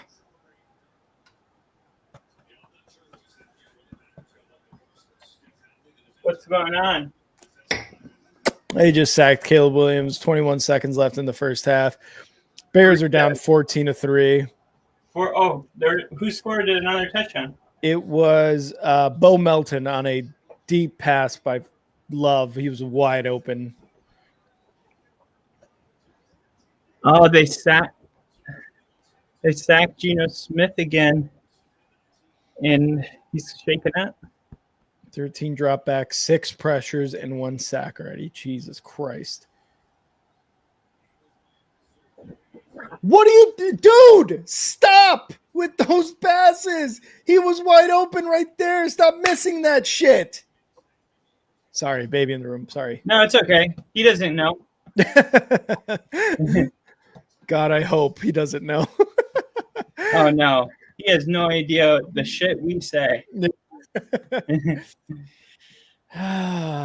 This has been a horrible first half for the Bears. Horrible. And plus, I don't believe swear words are bad. I believe that's a human construct society made up to control people. Facts. So how is putting certain syllables together bad? Yeah, true. Like, what's bad is the intent of your heart behind your words, not the words themselves. I mean, of course, there's certain words, and you know which ones. Mm-hmm. But shit, ass, fuck, these are just words. Especially ass. And it helps them express themselves. Like, nothing, if I say I'm hungry and I say I'm fucking hungry, one of them, I mean it. I mean it. Oh my God. He got the little hiccups. I don't know what's happening, but this second half needs to be so much better. Yeah, I mean, I thought it was going to be this type of a game. Like, Yeah. I think you did too. It's just uncomfortable. You just got to ride it out. It's like an intense mushroom trip. Don't fight it. I love that comparison. You just got to surrender to it, and you'll break free at the end. Yeah. Total yards, 71 for the Bears, 207 for the Packers. Aw, hey mom. Bo, Mimi is coming. Aw, She's gonna be here on Friday. that's We're so awesome. excited. I bet you and Mary are very happy. Everything went well. How's Mary doing? Good. She just like he's doing this thing called I forget what the term is, but it's like when babies want to breastfeed for like 18 hours. Oh, It's a type of feeding they do when they're like going through a growth spurt, which he is. wow. So I mean, naturally she's exhausted Yep. Yep. because you can't sleep Mhm. while doing it, and you're not supposed to sleep with your baby. It's like a big no. Yeah, because I've heard so many stories of like uh parents rolling over, and unfortunately, those babies are suffocated. But thank God, like Yeah, and it's not a common thing. yeah, it's like I have a lot of empathy for people that happens to, because naturally, like, you're already talking about the most exhausted human state a person can be. Yeah. Like, they delivered a baby, they haven't been allowed to sleep, they've been Mhm. interrupted by nurses and doctors, and then the baby feeds every 3 hours, or Mhm. in Bo's case, all day. Like, I'm not exaggerating when I say all day. Every 20 minutes. He wants to be on the boob, and he'll fall asleep with it in his mouth. And as soon as you like go to move him, like, okay, he starts sucking. Like, no, I'm not done. As a fellow man, just like Bo, I also love to be on the Right? boob most of the day as well. So, I was mean, what like, can you do, right? What can you yeah, what are you gonna do? He's a boob guy. do? He's a boob guy. But like, you're dealing with like the most exhausted people, and I just to like not fall asleep. Mhm.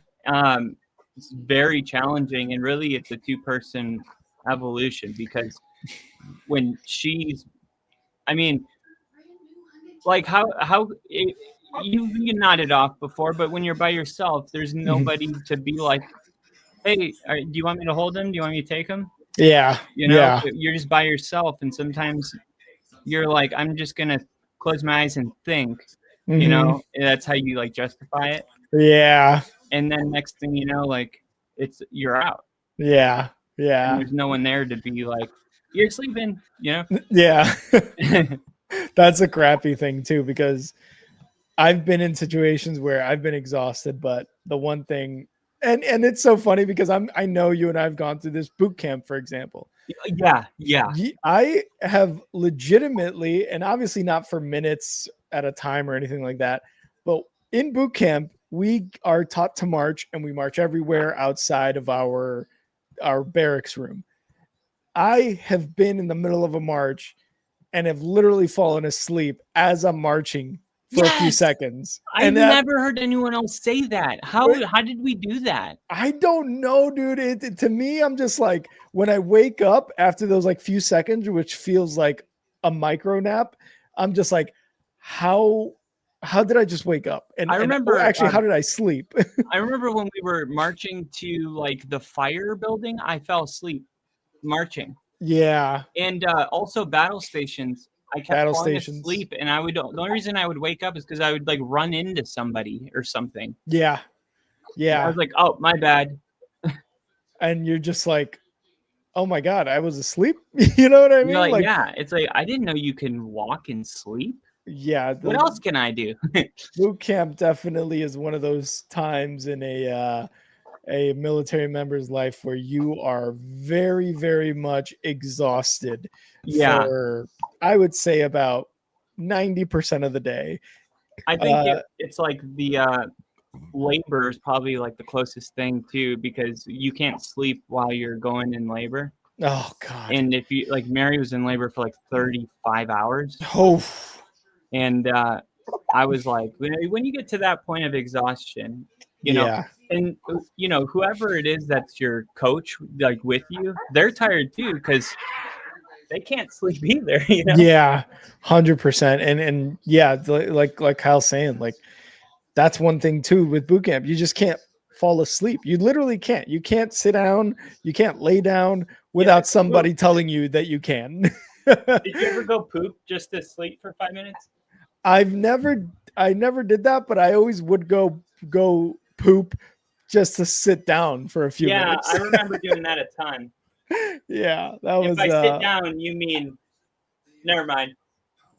totally. I meant sit down. No, Nothing there's else. no doors in poop. Nothing else. Yeah. And nothing like taking a shit and just staring at a guy in front of you taking a shit. What's up, bro? I'm like, this is just weird. Yeah. I'm not. I don't want to. I'm really weird. Like, I don't like farting and like that's like my. Like, I don't care about the showering. I just don't. For some reason, the pooping's like too far. I just can't do it either. Where it's just like and this goes beyond any of that. Like, I don't like shitting in public places when there's Same. someone doing the same thing directly next to me, and all that you've got to separate you is a piece of plastic that is a foot off the ground, and you can see the other person's feet. You're just like, it's so uncomfortable for me. It's a very vulnerable position, and It they've done is. studies that like the best sensations a person feels, like obviously number one we all know, and then Yep. number two is pooping. Yep. And like it's really weird to like try to do that without like being watched. Like, Yep. don't make a face, you know. Uh-huh. Oh, Richard, $5 super go. chat. Let me Thank you, finish Richard. this. I Thank you. appreciate the congrats too. Yeah. He said congrats. I blast music. That's a good one. All right, let me finish this and then I'm gonna chug. I'm gonna open a new one and chug. Chug. Oh, here we go. Is this a strawberry guava? This one's pretty good. This is a big 3rd and 3 right here for Broncos on the 7-yard line. 3rd and 3. Woo, let's go. It's the loudest I've heard the Raiders today. Bo Nick looking. Caught. Harvey. Go. First down. There we go, baby. There you go. RJ Harvey's starting to break out, dude. Their own 7 or the Raiders 7? The Raiders. Oh, okay. Yeah. All right. Here we go. Chugging time. Bear down, baby. Bear down. Good, better, best. Let's go. And Denver's really playing their best football right now, which is awesome. We just played the Raiders, 4 weeks ago, and it was 10-7. Oh, yeah. Sean said, he blamed himself because his play calling was ass. And he was like, we were not prepared offensively for that defense. Like, we thought they were running an entirely different defense. Oh, really? RJ Harvey. What's that? Touchdown, RJ Harvey. Let's go. Has he scored? How many has he scored this year? Well, he's got like a couple of games where he's got like 3 touchdowns. Wow. Like the Cowboys game, he scored 3. He's got, I think that's 2 right now. That's his 5th. That's his 5th in the last 2 games. Damn. So he really is heating up, huh? Yeah, he's starting to heat up, and that's like the one element that will take this team anywhere they want to go. I agree. I feel like because the running game has been an issue for the Broncos for 3-4 years now, about. Yes, it's been an issue for a lot longer than that. I'll put it this way. Denver with J.K. Dobbins, the first record he broke, he was the first 100-yard rusher since we had Latavius Murray in 2022. Wow. And that's just going for 100 yards as a running back. Damn. And we haven't had a 1,000-yard rusher, I believe, since Philip Lindsay. Philip Lindsay, man, what a name drop there. Oh yeah, well he's he's on the Broncos radio channel now.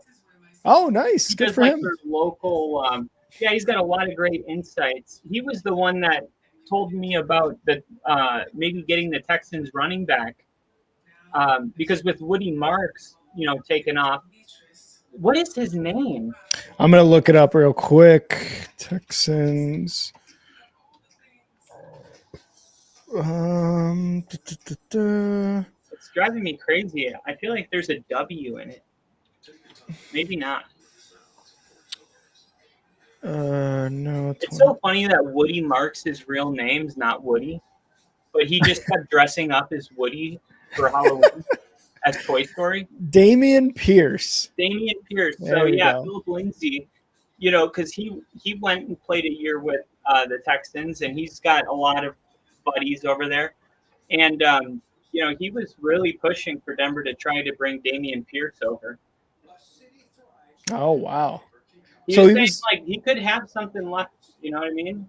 I mean, he's still relatively young, if I remember correctly. Let me see. He's 25. Absolutely. Yeah, he's a young guy. Yeah, and he wouldn't turn 26 until February of next year, which is in like 3-ish months. So, yeah, I mean, why not, right? Like, bring somebody in like that. J.K. Dobbins is obviously doing really well, and R.J. Harvey is heating up, especially the last couple games, like you're saying. So, why not bring in a guy who has experience in the league and ran really well for a Texans team that year that was not very good? And I think the Bears too. I think the Bears are on schedule. Mm-hmm. And when you think about their running thing, remember when the Lions with Dan Campbell is like first they got Penei Sewell, and they got like the necessities, but then they were able to get like the Sam Laporta and the Jahmyr Gibbs, and like this is what I don't know if the Bears are going to the Super Bowl this year, but that's not what this year was ever about anyway. It was just about doing what they're doing. They accomplished their goal, as far as I'm concerned. Not their goal, but they're on schedule, which is they made I think New England's ahead of schedule. I think the Bears are on schedule, and I think if the Bears have a draft this year where they get like a Jahmyr Gibbs, then they're the new Lions. And DeAndre Swift and Monunga are having good years. So far. Yeah, Monunga's been a really pleasant surprise for being a 7th rounder, and the Bears people were surprisingly high on him going before he even played. And I kind of had no idea because he was from Rutgers, and the only other guy who has made a really big impact who's a running back from Rutgers was Pacheco, and both of them are very undersized. I think Monunga is about 5'8", 5'9", so he's little taller than I am, but he's built like a freaking monster. But I agree, man. They've made some additions to the interior of the offensive line. Drew Dahlman, Joe Tooney, Jonah Jackson has been awesome. We've already got Darnell Wright, who is playing really, really well this year. And then our left tackle situation right now is Theo Benedict and Ozzie Trapillo, who Ozzie Trapillo was a 3rd rounder from this past draft. So he's a rookie this year. I think our offensive line has played damn near close to an elite level. They're having a really tough time tonight against the Packers, but moving forward, kind of like you're saying in terms of schedule, the Bears are at 9 wins. That is 4 more than last year. And that's 4 more than last year in week 15. So week 14, which is already exceeding expectations. If they could get to 10 and double the amount of wins from last year, again, that is all positives. The only thing is now after they beat the Eagles, they're struggling against the Packers right now, but it at this point it is the Bears have to make the playoffs. The Bears are going to be in the playoffs for sure. The other thing too is their tight end. He's gonna. I think he could be a sneaky you draft him in fantasy and he finishes as a top 5 tight end. Yeah, I think he could too. Loveland, you're referring to, right? Yeah. Yeah, and he was really good. Obviously, he had the game-winning touchdown against the Bengals. He's had some really, really good catches in terms of getting the Bears into position to win. And a lot of the talk, Leo, let's ride, Rascals.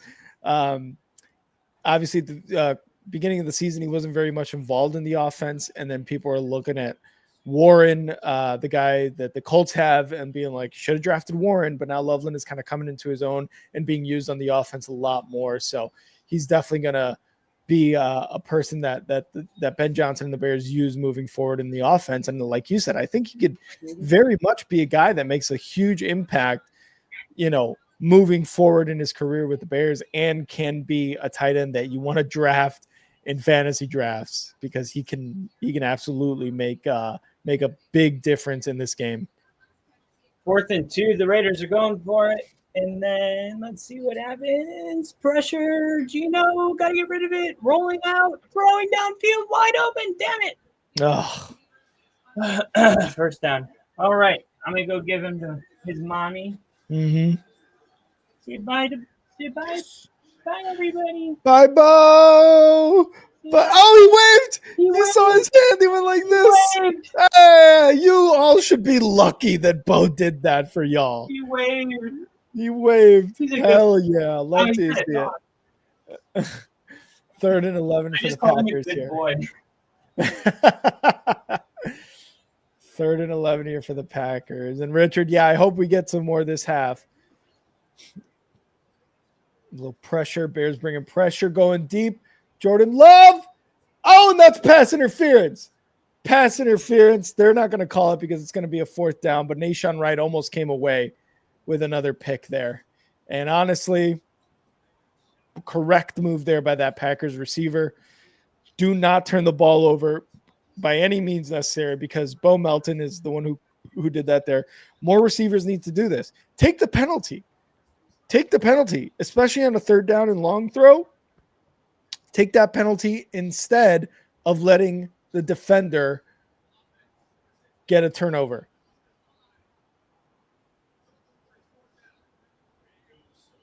Told you, fuck me.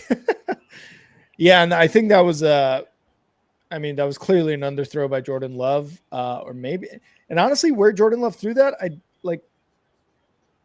it was obviously an underthrow. I wonder if there was a miscommunication on the play there. I don't know, but clearly an underthrow. And Nahshon Wright almost came away with another pick. I didn't have the heart to wake her up. She's sleeping with one of those eye things over. Yeah. I'm like, we're just gonna ride it out till this baby cries. Let's ride. There's the punt. Incomplete. And it's going to be there's a flag on the field. About the 22-yard line for the Bears. Bo, this is the most important thing. I love it. Nice. Sleep with it. It'll be your favorite stuffed animal. What'd you say? I was like, you will sleep with this. This will be your stuffed animal. It's like I love it. Our parents' generation, they did this project where they made the kids have to carry an egg with them for a week. Yeah. They couldn't break the egg, but they had to, no matter what they did, they had to have the egg. I know what you're talking about. Yeah. Yeah, it's like that's gonna be the football for him. Yeah. You're like, you are not to leave this alone ever. and if you drop it, I'm gonna come in with duct tape like Tim McGraw in Friday Night Lights. Hang on to in football. Bah! He gets the duct tape. It's even funnier that I have duct tape in the room right now. All right, Kyle, I'm gonna need you to not grab that duct tape. Yeah. Oh my God, dude, he's got his head turned like he's totally watching the game right now. He's like, come on, defense, get that sack. I know. What was up with that? That was a bad call. That was a bad call. You are just so precious, dude. You're a cute baby. That's not always the case.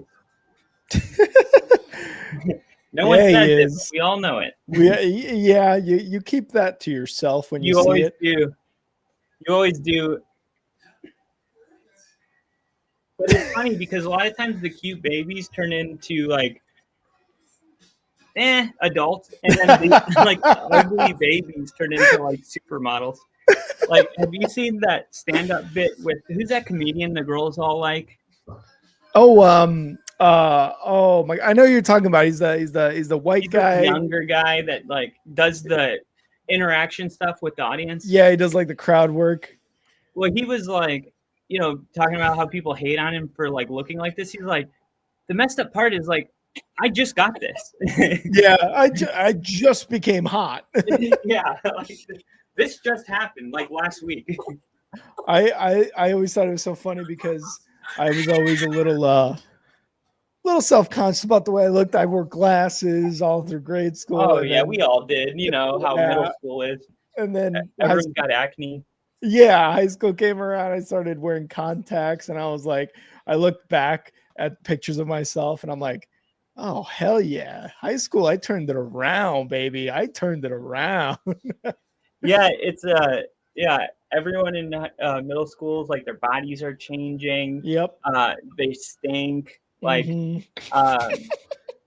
everyone's got acne, like it's contagious. Like, I remember when I got deodorant for the first time. I was like, oh hell yeah, I'm a grown up now. And yes, Ginger, Matt Rife, that is the comedian, Matt Rife. That's it. Yeah, yep. Matt Rife. Thank you, Jamie. Huh?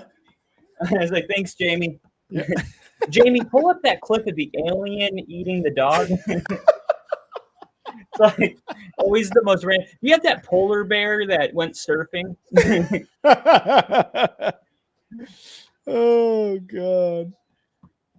Can we get that clip of the guy jumping out of the airplane and landing safely on top of a skyscraper, please, Jamie? Thank you. Thank you. Man, I miss Bill. Oh yeah, I know. He Bill was our Jamie. A great quick look up. Not that you're not, Ginger. I'm just saying I thought of Bill because he used to do that all the time. Yeah. There would be those random weekday nights, no football was on, but we would be on here and we're like, man, who is this freaking guy? Because we always tell you guys we don't do names here on the Only Football Podcast. And Bill would always be like, it was this person. We'd be like, yes, Bill, thank you. Yeah. And Bill and everybody. does names. Yeah. Dude, right, Kenny Pickett just came in the game. Oh, Kenny Pickett. Nice. First down, Caleb Williams on the run. Love it. I knew Denver, their pass rush is so violent. Like, they just take out quarterbacks. Oh, yeah. And I meant to bring this up, but it was like when you Bo Leave in Bo Nix and Nick Bo Nito, and there's another guy with a Bo in the middle of his name. I don't know who it is. Ann Bowman, something like that. For the Broncos? Mm-hmm. John, there's somebody with a B-O in the middle of their name. What position did he play? I can't remember if it's a defensive player or maybe an offensive lineman, something like that. But come on. Yeah. Oh, maybe. No, I don't know. That's weird. Yeah, I got to look it up again. All right. I'm taking you down. He's about to freak out. Got to get the boob.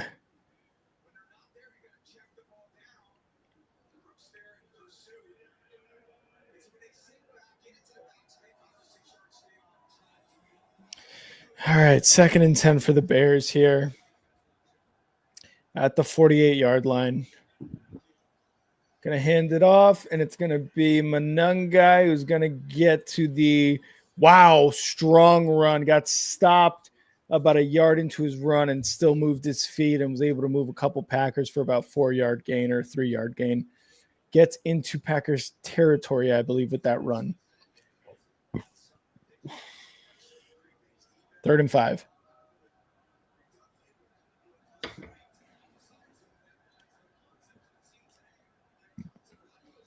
Yep, in Packers territory at the Packers 47-yard line. 3rd and 5.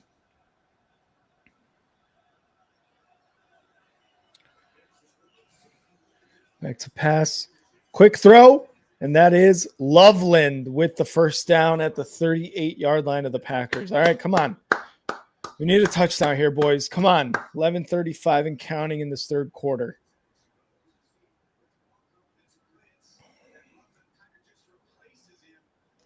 Perfect throw.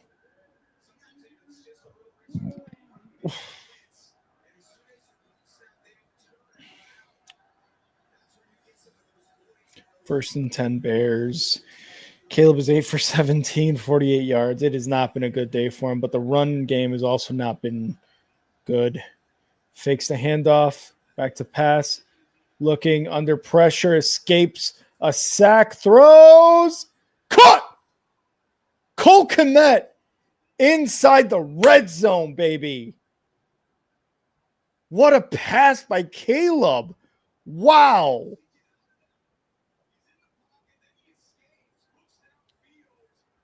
Man, right over the defender in the breadbasket of Cole Kmet. Wow, indeed. Crafty. KC, nice. That was impressive. Close to about the 10. All right, the 11-yard line, first and 10 for the Bears. They can get a first down without scoring. Changing it up. 2 seconds to snap. Snap. Hands it off. And it's going to be, I believe that was Swift for about a 4-yard run. Caleb is definitely a stud, especially on the move outside the pocket. Man, that guy makes plays. Caleb makes stuff happen outside the pocket. Whew. What a throw and catch.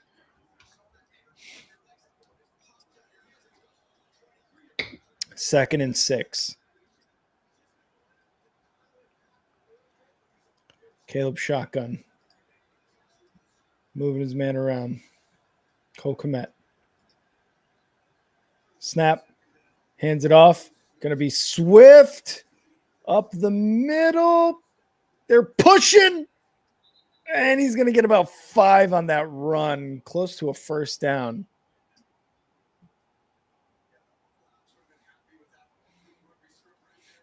Damn it. Kyle can't even update the score for his own team's game. Crafty. I just got here. As Crafty saw you holding your child. Literally just sat down. And that's actually what I'm doing. Wow. I don't even want to do it now. Can't catch a break. Kyle's going to keep you guys all guessing. Swift! Oh, did he get in? Either way, I think he gets a first down. So it's going to be first and goal. At worst, first and goal. At best, touchdown. And it looks like a first and goal. There you go. We're going no huddle here for the Bears. At the 1-yard line. First and goal. Motion. Snap. Fakes the handoff. Looking. Throws. Wow. Touchdown, Zacchaeus! Let's go!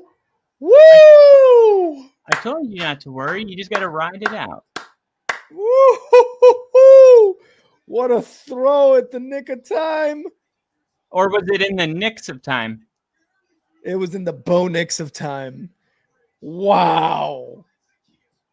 And that went through the arms of the Packers player. I believe that's Nixon.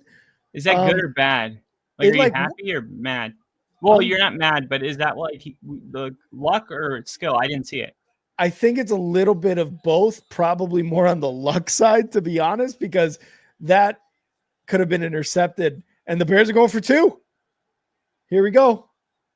Oh, I think it was more skill. Well, I don't know. The last angle is the only one I saw, and it was Manungai. If you're a Packers fan, it was a luck. If you're a Bears fan, it was skill. Yeah, exactly. Woo! 2 is good. The Bears score 11. 3-point game. 3-point game, baby. Man, Keyshawn Nixon had that for a second there before I even reacted to the touchdown. I thought it was an interception. Oh my God. Oh, I love it's it. Amazing that they scored on that 2-point conversion too. Me too. The lineman came and just pushed Manungai through. Dang. RJ Harvey's starting to feel this game like he's getting a good feel for the game. You said that was Harvey? Yeah, RJ Harvey. Hell yeah. It's like he's starting to turn in runs that look like they should be losses into 4-yard gains. Yeah. That That was Monunga in one play. He got hit as soon as he hit the line of scrimmage and still drove his feet for another 3-4 yards. That was Monunga on the 2-point conversion. Yeah, that and just now too. Yeah, you're right. He had a little help from his friends, I will say. But yeah, Nothing either wrong way, with that. nothing wrong with that. As long as it counts. I'm going to take a quick P for the C. Be right back. Ooh. All right. Denver. Oh, good job by Nix avoiding the sack there. He did a play action. Right when he came out of it, there was a Raiders defender in his face. Immediately hits the brakes, makes him miss, throws a completion.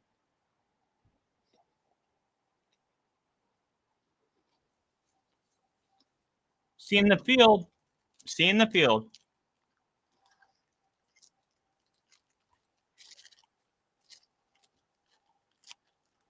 There's a lot on the line today. All around the league, man. Oh, man.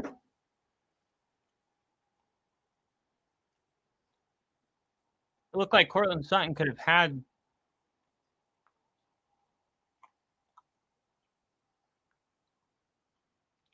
He tackled him. How are these not getting called for pass interference?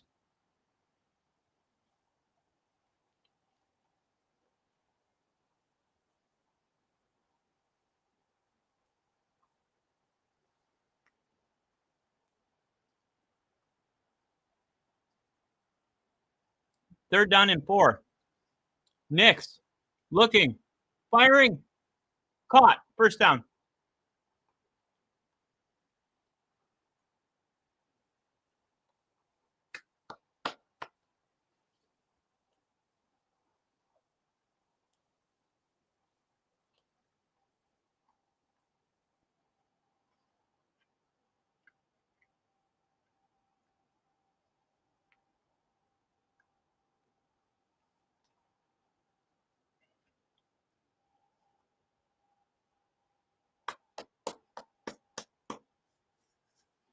There we go. Love seeing that. Love seeing that. I don't. You don't? I don't know. I don't know what it is, so I'm just disagreeing. Cortland Sutton, first down. Oh, okay. Yeah, you love to see that. 3-point game, baby. 3-point game. 1st and 10. Packers at their own 37. 8 minutes left in the third. Man, there's like a whole game to be played still. I know, dude. 8 minutes in the third. Yeah.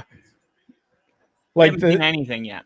like the fact that the Bears were able to stop the Packers, get a punt, and score a touchdown and a 2-point conversion within 7 minutes of the third quarter having started is, like you said, it just feels like a lifetime ago. You know, Well, like first half always goes by so fast, it seems like. speaking of feels like, you see it feels like 6 degrees? Yeah, don't miss that. A lot of times you can see the cold, like on TV. Yeah. I didn't think it was that cold watching this. I didn't either. And then they did a close up on the offensive lineman during a huddle for the Packers, and you could see their breath as Yeah. they're breathing out. And I was like, oh, it's cold. Yeah.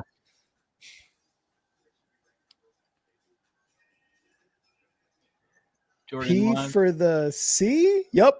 P for the commercial. Ooh. Oh. You like that? You like that? You like that? You like that? 2nd and 9. Come on. There we go. TJ Edwards finally back in the defensive lineup.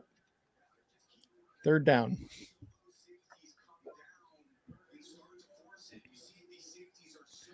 There's steam coming off the ref's hat. That's the NFL. The transmitter telling them, hey, fix this game so the Packers win. That's what that is.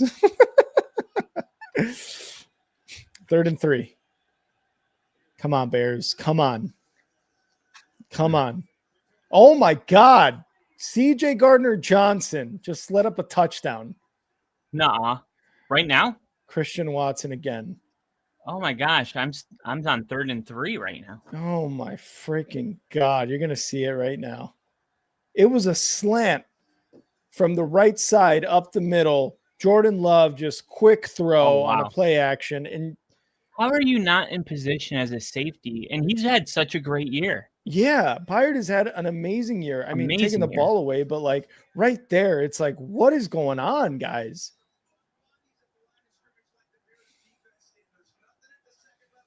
Man, Jordan Love and this Packers offense are just taking advantage of these miscues by the Bears, and it is infuriating. And that's God damn it. That's 2 touchdowns. But like I said, there's an entire game to be played. Yeah. I mean, that took 2 minutes. Like, this game's not going to be what I predicted it to be. To be honest, I thought it was going to be like a 14-10, 13-10, 17-14 game. Same. This has been there's been a lot more scoring than I thought. Oh yeah. Oh man. Look at this. I was going to show you this. Oh no, your girlfriend's dad doesn't like his gift. Look what this was earlier today. Oh wait, hold on. Let me. Oh wait, you can see it. Okay. Yeah. Steelers, Seahawks, Bengals. Wow, dude. That was a good hit. You made $120 off that on a $5 bet. I love that. Yeah, and it was a bonus bet. Well, what is the bonus bet? Oh my gosh, Knicks just took off and picked up a first down. And it was an amazing run. Let's go. No, because I put a bet in March or April, and it was Jacksonville and the Panther, or it was.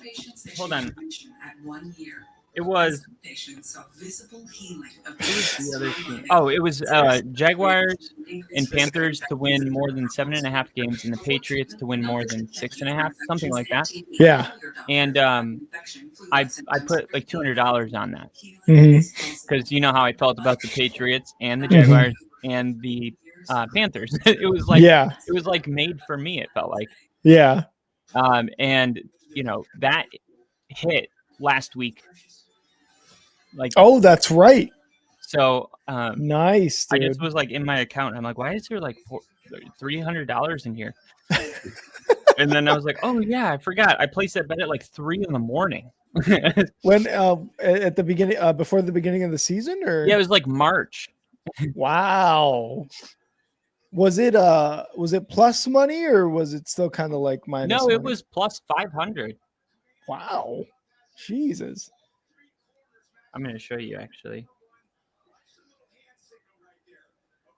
It's funny because I placed it once, and then I liked it so much that I woke up and placed it again. Mm-hmm. I was like... You placed it again? Yeah, I'm like, yeah, this is definitely going to hit. Okay. We got to score on this drive again. We have to. Keep it going. I think it's going to turn into a back-and-forth game now. Kick goes out of bounds. Bears are going to start at the 40. That's good. That's good.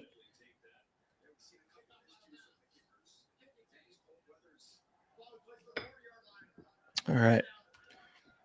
Thanks for messing that up, McManus. Man, CJ Gardner-Johnson just got beat there by Watson. Watson's so fast too. Like, and guess what? We can help you out. If the Packers win today, we'll beat them next week for you. Please, God, do. Please. I would love nothing more than, even better, the Bears beat them, the Broncos beat them next week, and then we beat them again in 2 weeks after we play the Browns. That would be sick. Well, if the Packers were to win today and we beat them next week, the Bears would control their own destiny. Yeah. Because then they could beat them on the second. Because typically when it's really close, you split. you split. It's just the way it is. Yeah. Very rare are you going to sweep a good team. Like Denver plays the Chiefs on Christmas. I don't know if Sean's going to I don't know if he wants to show his hand right before the playoffs in a game that, Right. he's he probably wants to save some of these plays. Yeah. Get the Chiefs to make adjustments, study them, and then if they make it to the postseason, then you're ready for them.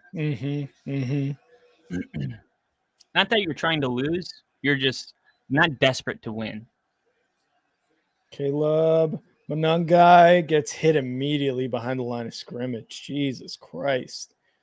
Glad that was a first down, not a third. Whew. Yeah, this is where the Bears need to show that resilience.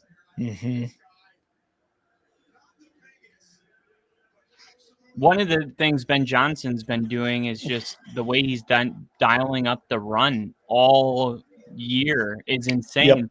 Yep. The question was always if the Packers take away the run, what do the Bears do? Yep. And it looks like we're going to find out. Not because they're not running well. It's just, I don't know. I'm kind of watching, but I'm watching the Broncos game. It doesn't sound like they're running like a regular Sunday. No, nothing like they did against the Eagles, even the Vikings game. Like, they were running the ball effectively. It's just this Packers defensive line, and I knew it going into this game. Their defensive line is very good. It is tops in the league, I believe, in terms of pressure, stopping the run, things like that. Monangai and DeAndre Swift, while they have been able to bust out some good runs, it's not like they've been busting out 20-yard runs like they were against the Eagles or anything. They've been struggling to do explosive plays, and they've been able to get small 3-4 yard gains. Yeah, that's what I expected. I know the run defense is good in Green Bay. Yeah. And that's at they're missing a defensive lineman. I don't know his name exactly, but I believe they're missing one of their better defensive linemen. 3rd and 3, Denver. Oh, off the hands of Sutton, incomplete. Damn it! Those are always the worst off the hands. I want them to go for it, and I don't know why. 2nd and 8, quick throw. What are we doing, guys? God. 3rd and 8. We tried to do a quick wide receiver screen, and that just did not work. Should have been a touchdown. That's a pass interference, but is it? But no, I got to see if the ball was there at the same time or not. They're not going to call it. Whatever. It is what it is. 3rd and 8 for the Bears.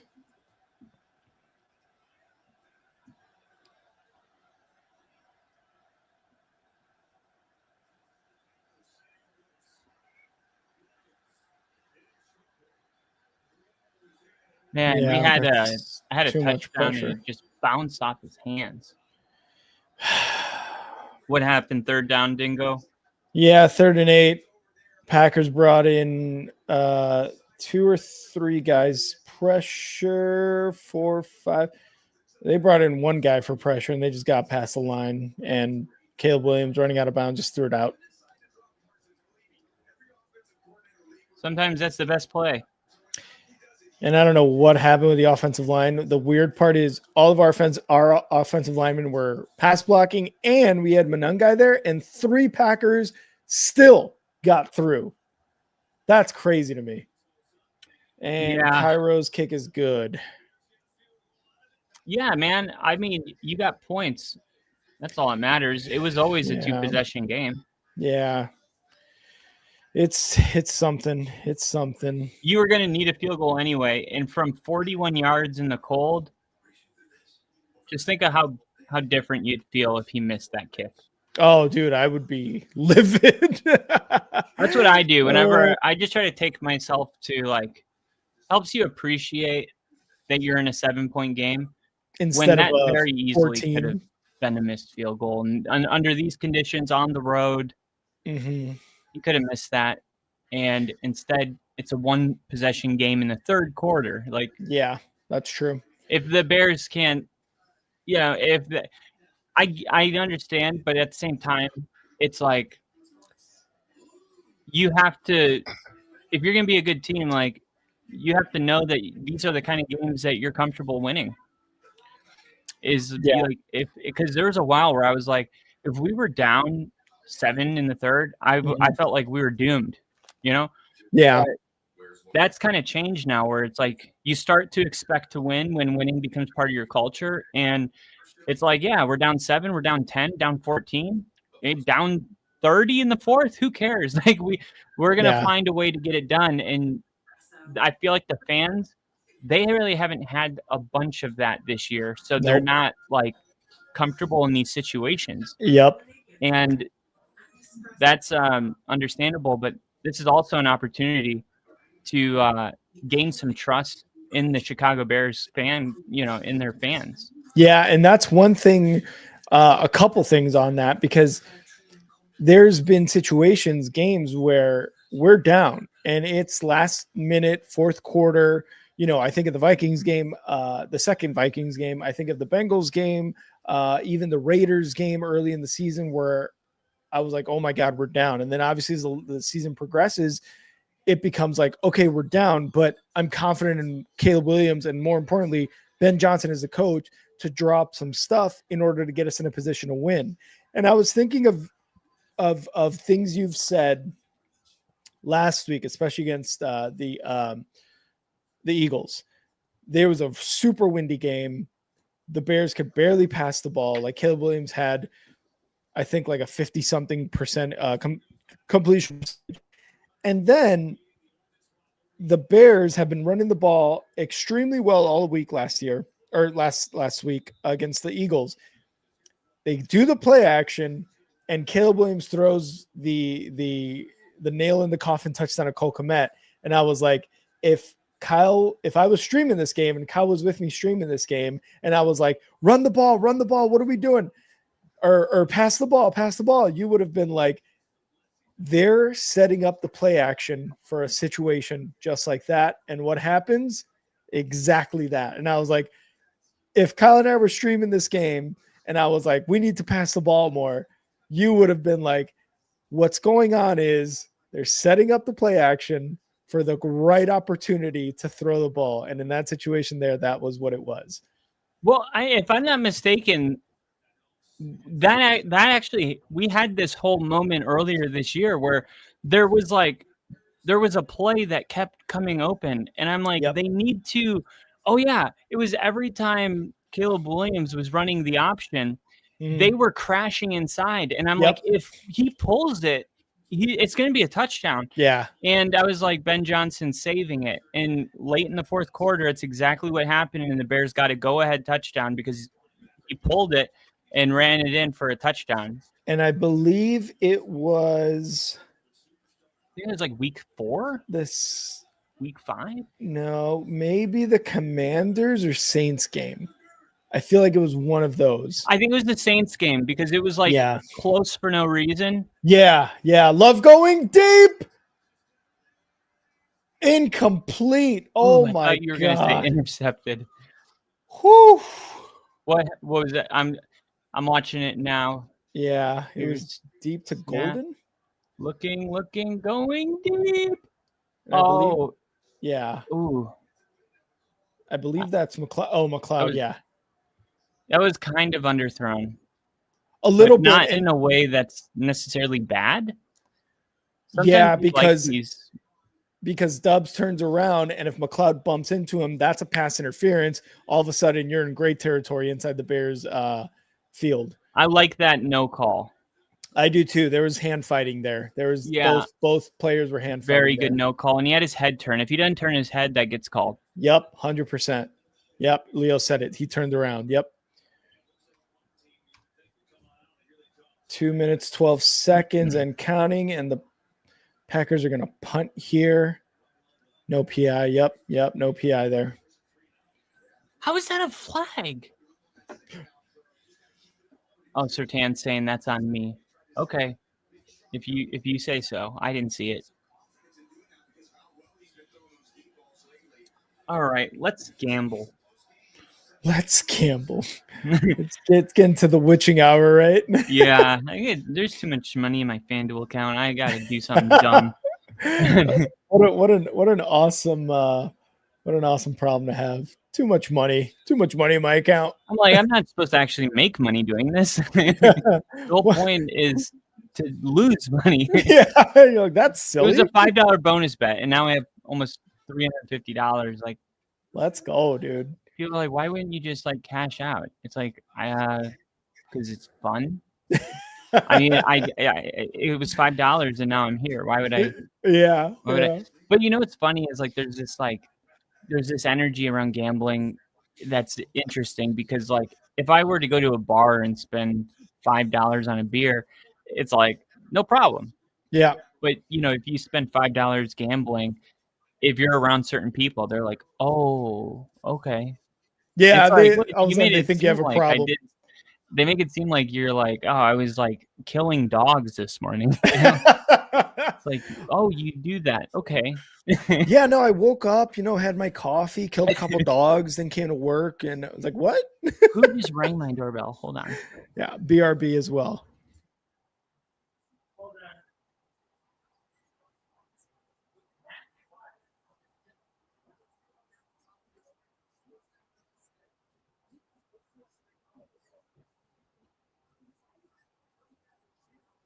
False alarm. False alarm. Well, the door did ring, but we're expecting somebody. I'm talking to nobody. Okay. All right. So you guys are gonna help me. You guys are gonna help me place this. The Broncos win by more than 10.5. I think the score touchdown. It's a 10-point game. And that was Riley Moss on the coverage. That was Bo Jackson's nephew.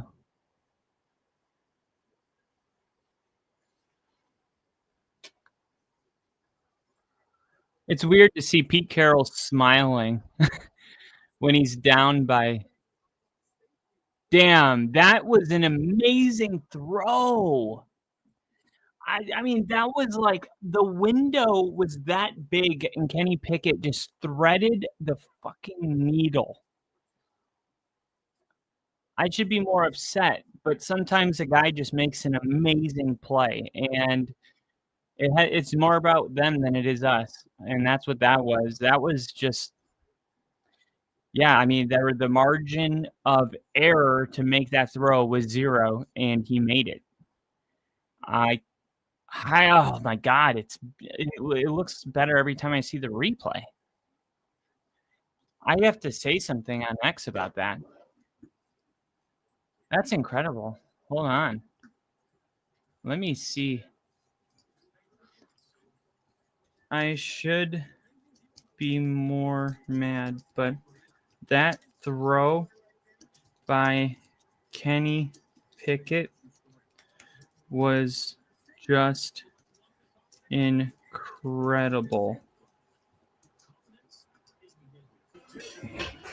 All right, here we go. 2nd and 4. I think Caleb just completed a pass. I don't know exactly what happened, but I just saw Kenny Pickett make like the throw of the year. really? Yeah, I was just saying I should be way more upset, but the throw was just so good. You're like, I can't be mad at that athletic throw. I was like, it had less to do with us and more to do with it. Sometimes when a quarterback makes like a certain throw, there's nothing you can do. Mm-hmm. And it was just one of those throws where like Yep. the margin of error to make that throw was like 0, and he made it. Mm-hmm. It's more impressive that it was like a 40-yard pass. 3rd and 1. How do you spell 26. incredible? And first down, Manungai. Yes. Incredible. Manungai. That's how you spell incredible. INCREDIBLE.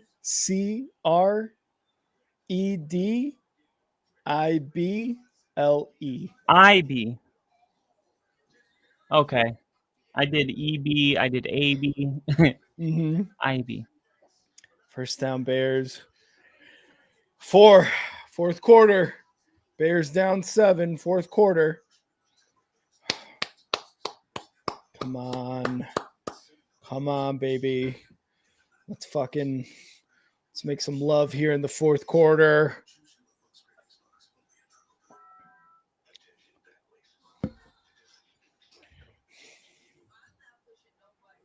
This is the one time I don't want to believe in love. What's going on? My gumbo. Manunka. Oh. Mr. Leo the Greek woke up feeling dangerous. Just like Chris Kyle in American Sniper. How you feeling, come Kyle? on. Did the Raiders get the onside kick? Did they? What's the score? No, we got it. 24-14 after the best throw of the year by Kenny Pickett. Nice. Fourth quarter as well? Yeah, 2 minutes and 17 seconds left. Away from being the number 1 seed in the AFC. And what's crazy, we haven't lost a home game in Denver since like week 6 of 2024. So if Denver gets the 1 seed, not only do they get the bye, but all home games. The home games, yeah. The crowd. Oh my God. When the Broncos and Chiefs played, Tony Romo said, I haven't been to any game this year that felt like this. Yeah. And like all the people in the press boxes were like, you could feel the whole thing shaking. Yeah. Like, these fans have been hungry, just like Bears fans, for 10 years for, something like this. And if Denver gets those home playoff game, it's going to be an unreal atmosphere. Oh, I bet, dude. I bet. Oh my gosh. Hard run by Harvey. Really like Harvey. How many rushing yards is he at now, I wonder? 200. Probably not. I don't know. Not that many. Feels like 10 degrees in Green Bay. Temperature is 14, but with the wind chill, it feels like 10. 75 yards, but he's averaging 4.7 yards a carry. Hell he's got yeah. 16 carries. Bo Nix has thrown it 38 times. He's got 31 completions. Oh, big run by Manunga there for about 9 yards. Dude, Nix is 31 for 38, 212 yards, and we have 3 drops. So he should be 34 for 38. Don't you hate that? Like you look at that and you're like, okay, if they didn't drop the ball when it was in their freaking hands, Bo Nix's stats would be much better. Yeah, and one of them's a touchdown, which you can add that to the stats too. Yeah, there you go. And probably a lot more yardage. Stats are very it's hard to understand what story they're telling you without watching the game. Go for the first, Caleb. Come on. Did he should have ran for it and he didn't, right? Yeah. That's a thing with him, and he doesn't want to be a runner, and I get that. But sometimes there's nothing more important than just picking up a first down and keeping a drive going. Yeah. Bo Nix does it too. He did it today on second down on the goal line. He could have ran it in, he didn't. And then they decided they were going to go for it on fourth down, and he ran a draw and ran it in. I'm like, yes, there we go. Yeah. 31. Come on. Let's go. Let's get it. Who's first down, baby? Swift in Packers territory. Let's go. Bo Nix and Max Crosby gets his first sack. 2-minute warning. Who's playing it? Texans, Chiefs. That's going to be a good game with the Texans being better recently.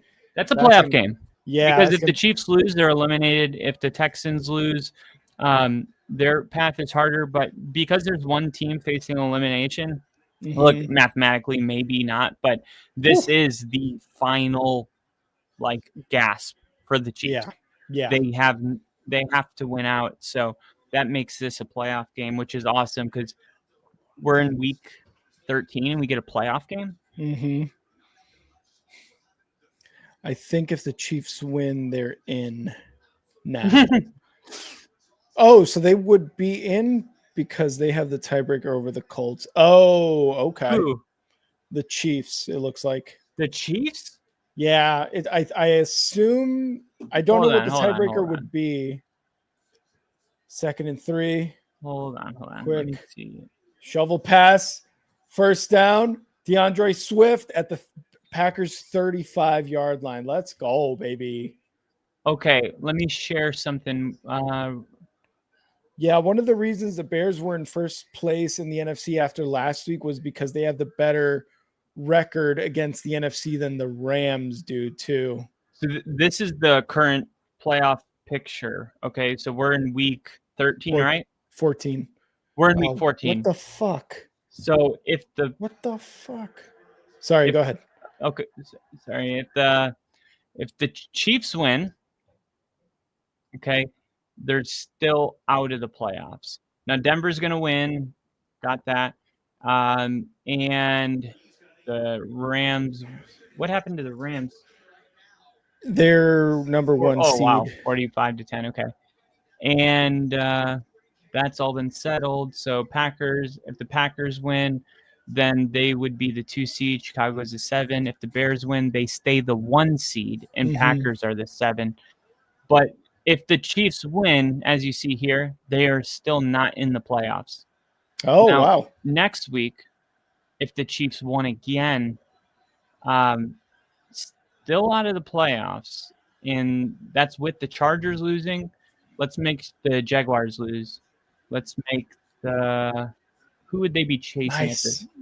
Well, the Chargers are the team with the 7th seed that the Chiefs are chasing down. But even if they beat the Chargers next week, which is a double whammy because they get a win, the Chargers get a loss, the Chiefs are still out of the playoffs. Wow. So, the Chiefs could win tonight and against the Chargers next week, and they're still out. Wow. Week 16, Broncos and let's see, Chiefs win again. And let's say the Chargers lose to the Cowboys. Damn. Kansas City then would make it in. But As a 7. You're asking the Chargers to lose 2 in a row, but that could be Philly tomorrow. Yeah. Right? If the Eagles win and then week 15 comes around and the Chiefs win, and let's just remove week 16's. Let's say that challenging the spot of where Caleb started. Chiefs win. Sliding. Wow. Short of the line. Yeah, that's what I thought too. When Caleb started the slide, it was about half a yard short. So we're looking at a 3rd and short, I believe, here for the Bears.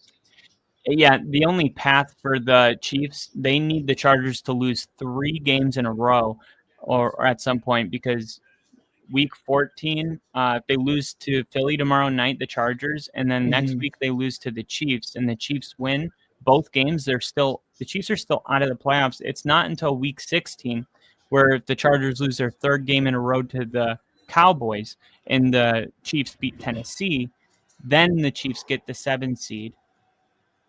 So you are still not in control of your own destiny, even if they win out. In the red zone with that swift run. Whew. All right, good shit. Let's go, baby. Offensive line doing its job right now, especially in short yardage plays. Love that. Wow. 60 yards for Swift right now on 12 carries. It's about 5 yards per carry, which is really good. So, yeah, the Chiefs are in one of those where they're like, they have to win out, but they also need to start cheering for like Philly tomorrow night to beat the Chargers. And then if any of these teams beat the Chiefs once, it's over. So if they lose like tonight, it's over? Yeah, if they lose tonight, then essentially you're needing teams to lose the remaining games. And if they win even one of them, it's like over. So I mean, Right. they still only have 6 losses, so you could be an 11-6 team, but it looks like there's going to be some 10-win teams out of the playoffs this year. Wow. Yeah, I know in the NFC for sure. I think it's like you need at least 11 wins. And that's the parity that we've been talking about all year. Yep. And Caleb's going to take this himself. About 2 yards, maybe. 3rd and 8 coming up. Really good coverage there by the Packers. Oh, man. Come on. 9:58 and counting in this fourth quarter. The Raiders are getting some garbage time, like like we're just trying to end the game, and the Raiders are like still trying to win. I'm like, maybe we should, keep that energy up. 3rd and 8. Quick throw, Luther Burden, right side, got some blockers. First down inside the 5. Let's go. Man, Jedi Barron starting to really come to form. I like our rookies are really starting to contribute. Yeah, like Luther Burden, Colson Loveland, and Monungai for us have been doing really well. RJ Harvey has been doing really well for you guys, and that's good that Barron has been doing better. Yeah, I think every year you want at least 2 of your rookies to like make an impact. Especially your day 1, day 2 guys. Here we go. Yep. Fakes the handoff, looking, throws, incomplete. Why would he slide in bounds? The Raiders had no timeouts, and he could have walked out of bounds and stopped the clock, and he slid. Ooh, Gino or Kenny Pickett? So like, Gino's hurt or Gino just sucked? Yeah, he got hurt. Oh, I think it's like 30% of our games this year, our defense has knocked out the other quarterback. God dang. It's just like they take a lot of hits, man. Yeah. 2nd and goal. And then if you have a quarterback that doesn't know how to slide. Swift up the middle. Oh, he's at the 1. 3rd and goal coming up. 3rd and short. Let's give it a Monungai up the middle, guys. Let's do it. Let's do it, baby. Come on.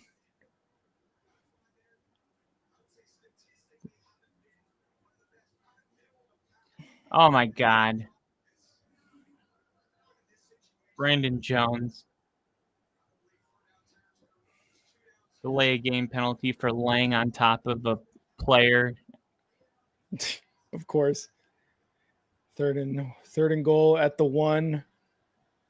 Motion. Snap. Fakes the handoff. Looking. Touchdown, Colston Loveland, baby. Let's go. That's my fantasy tight end, baby. Woo! Oh, my God. This is crazy. This game turned into a 7-point game. And people are going to be like, look, they almost lost to the Raiders. And it's yeah. How much time left? 5 seconds. Well, they just got a penalty that put them in field goal range, and the game would have ended. But now they get to kick a field goal and then try an onside kick and then a Hail Mary. But it's like snap, hold, kick. Tie game. That's game. They kicked a game-winning. I'm sorry. They kicked a game losing. They kicked a field goal. A game losing? Yeah, I don't even know how to say this. They kicked a field goal to make it a 7-point game to end the game. Wow. All right, whatever. I hope the Raiders feel good about themselves. We are the number 1 seed in the AFC. Let's go, Kyle, baby. You know what? Yeah, your son's born. Broncos are number 1 in the AFC. I'm just saying. 10 years since Super Bowl. 10 years since Super Bowl 50. The Super Bowl years? Back in Santa Clara for the first time since Super Bowl 50. Ooh, when Denver won. Shit. Oh shit! And Denver won because of a legendary defense. And this year, their defense. Their defense is amazing right now. My son waited to be born until the Broncos were on their bye week. Literally, like all that stuff lined up perfectly, dude. I Oh, really man. do feel like in the off season, and Sean got all that shit for saying, um, in my time coaching, like I've coached like 3 or 4 teams that I felt like could win the Super Bowl, Uh-huh. and this is one of those teams. And people are like, "Oh, Let's go. he's just saying that." And there was other people that were like, "Why would he? Why would he say that? Like, what is like? Why wouldn't he have said that last year then? You know, or I don't know, the other 18 years he's coached and not said that." And now I think people are starting to see like, okay, I mean, I saw it the whole time Yeah. because I follow this team, very hmm closely. So I hmm knew that, yeah, last year was about getting to the playoffs. This year was about the Super Bowl. And I think the Bears are in that boat. Like, it's just about going to the playoffs. If they get beat in the playoffs, next year it'll be about the Super Bowl. Yeah, next year, this year it's about making the playoffs and making it for the first time since I believe it was 2021 or something Sorry. like that. 2020 for the Bears in that wild card game against the Saints. And moving forward, Ben Johnson year 2, Caleb Williams year 3 is going to be like, how can we become one of the most feared teams in the NFC? How can we become the best team in the NFC? How can we elevate our offense to where Caleb is throwing those 300-yard, 3-touchdown type of games, and our running game is complementing the pass game as well? It's like that's going to be like the next steps following this offseason. It's like, okay, how can we start becoming the Lions for 3 years in a row when they had one of the most explosive offenses? And like you said, let's go into the next year after the offseason with Super Bowl aspirations, like you're saying. Exactly. And here's an update for you guys. Oh, can you hear me, Rick? Yeah, I got you. Okay, so after the 4:00 games, there's nothing left in the AFC. So everything else pending is NFC besides Sunday Night Football and Monday Night Football. But for the 4 p.m. and the 1 p.m. slate, this is it. So Denver does move into the 1 seed. New England tied with Denver. They are neck and neck. But like I said, Denver controls their own destiny. New England needs Denver to lose one. Of course, Denver, much harder schedule. Jacksonville, Packers, and Chiefs and Chargers are their last 4 games. Jesus Christ. And they will be, I like their chances in all those games because there's a good football team, but it's going to be difficult. But the fact that they control their own destiny, 3 or 4 of those games will be in Denver. Only one that won't will be the Chiefs on Christmas. But yes, that is an update. And then in the hunt, right, Buffalo gets the win, so they are, I don't know if they'll catch up to New England. They pretty much need New England to lose out. Yeah. And then the Chargers at 8-4, they're susceptible with Indianapolis, who lost Daniel Jones today for, I believe, this season. And that is going to be tough for the Colts. They have tough opponents coming up. They play the Jaguars again in a couple of weeks. So that's brutal. And now all of a sudden the teams in the hunt who are 1 or 2 games back, which would be Houston and Kansas City, Baltimore at, I believe that's 6-7. Let me do this for 1 second. 6-7, and Miami is at 6-7.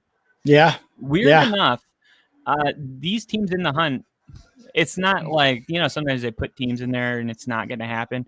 These teams are very much in the hunt. And with the Colts losing their quarterback and with the Chargers, I don't know what to think about the Chargers right now. Me neither, yeah. Sometimes they're good. So I'm kind of Green Bay and the Chargers are kind of similar, except the Packers are better. But there's very few things that are solidified. You know what I mean? Like, oh yeah, 100%. Everything is. I mean, take a screenshot of this, and I guarantee you, I hope not, but I believe it'll all be different in January. Yeah. All right. I think all I wanted to show you.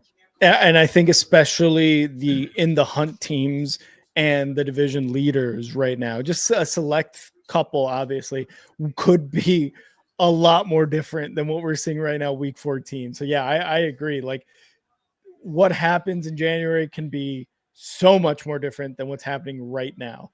And that's the beauty of the NFL is like nothing is going to be the same one week and then in the playoffs. And Holy third and crap! 2 It's coming up. tied, Yeah, the Bears on that Loveland touchdown tied it up. dude. I knew it. I was like, don't worry.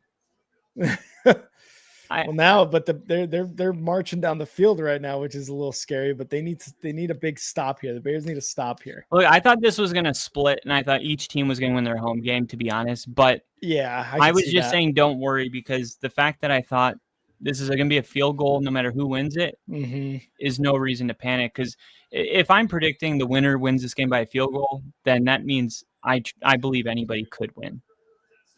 You said you said you believe anybody could win.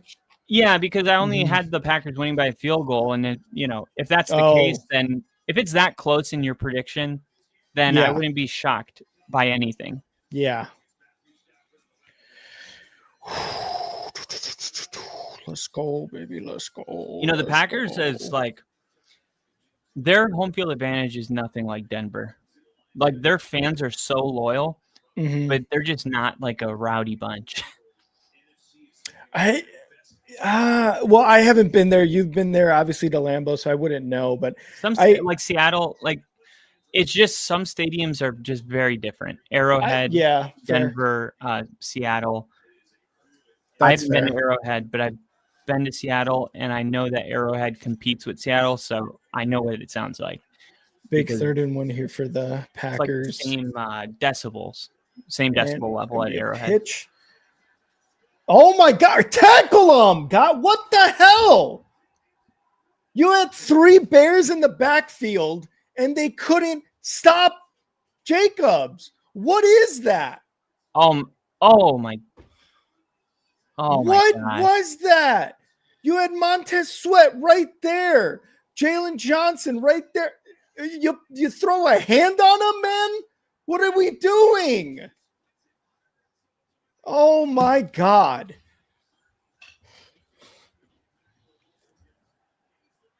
Touchdown. Oh, wow. He slipped. Was it Josh Jacobs?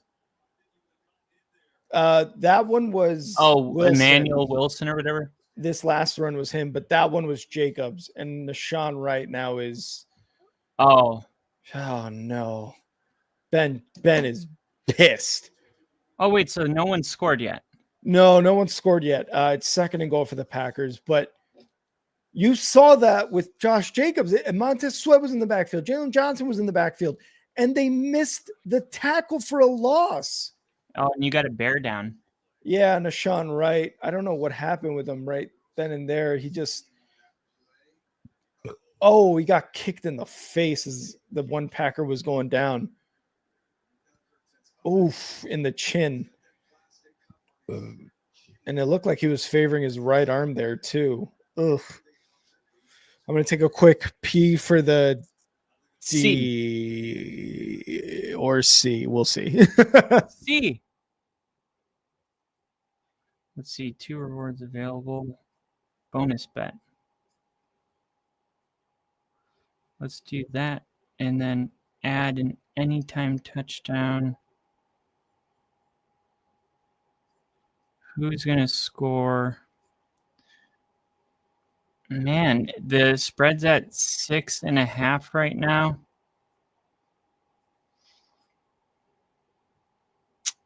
Six and a half. That's tough because if the Packers score, they go up 7. But if the Bears, I think I like the Packers -7. Don't tell Rick.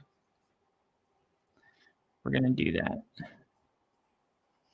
And then let's see. We got Arizona +20. They're down 28 right now. So let's go Cardinals. All right, here we go. And they're going to blow this play dead. Well, we got a false start.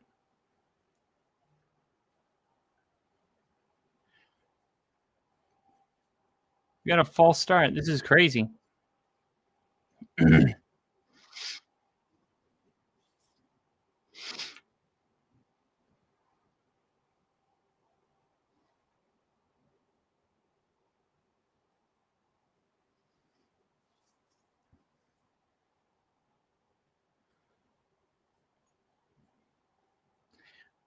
I'm feeling a Noah Gray touchdown today. And then for Houston, let's go with Nick Chubb. $1 to win 52. I'm thinking Houston's defense is so good that they're going to have a tight end score, but Travis Kelce's too obvious. Freaking neutral zone infraction on the defense. Oh my God. You got to like the way the Bears are playing. I mean, not right there, but Yeah. the fact that they just keep they're being resilient. I think overall this is a much better showing than what I've kind of expected. I mean, to be tied at 21 is kind of a what's the word? Testament.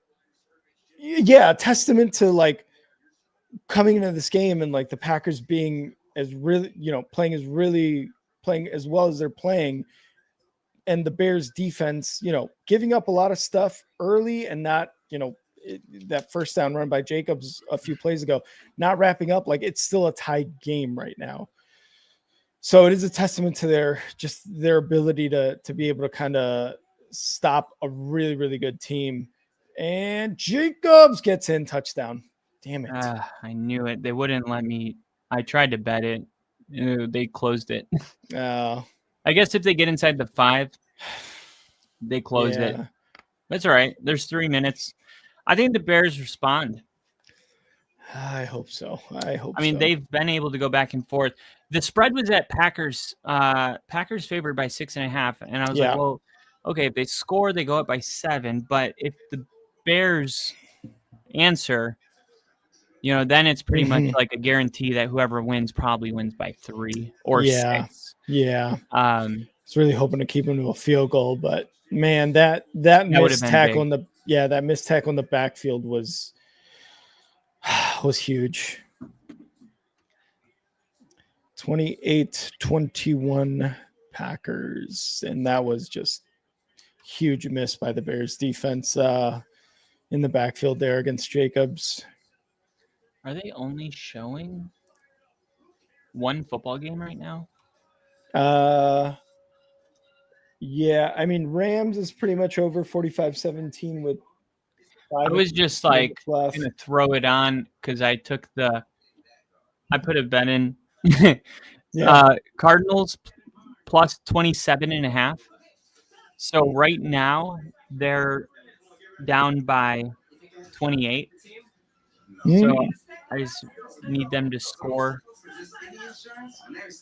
But if they're down to 18, I think they would maybe kick a field goal. I'm hoping. They're down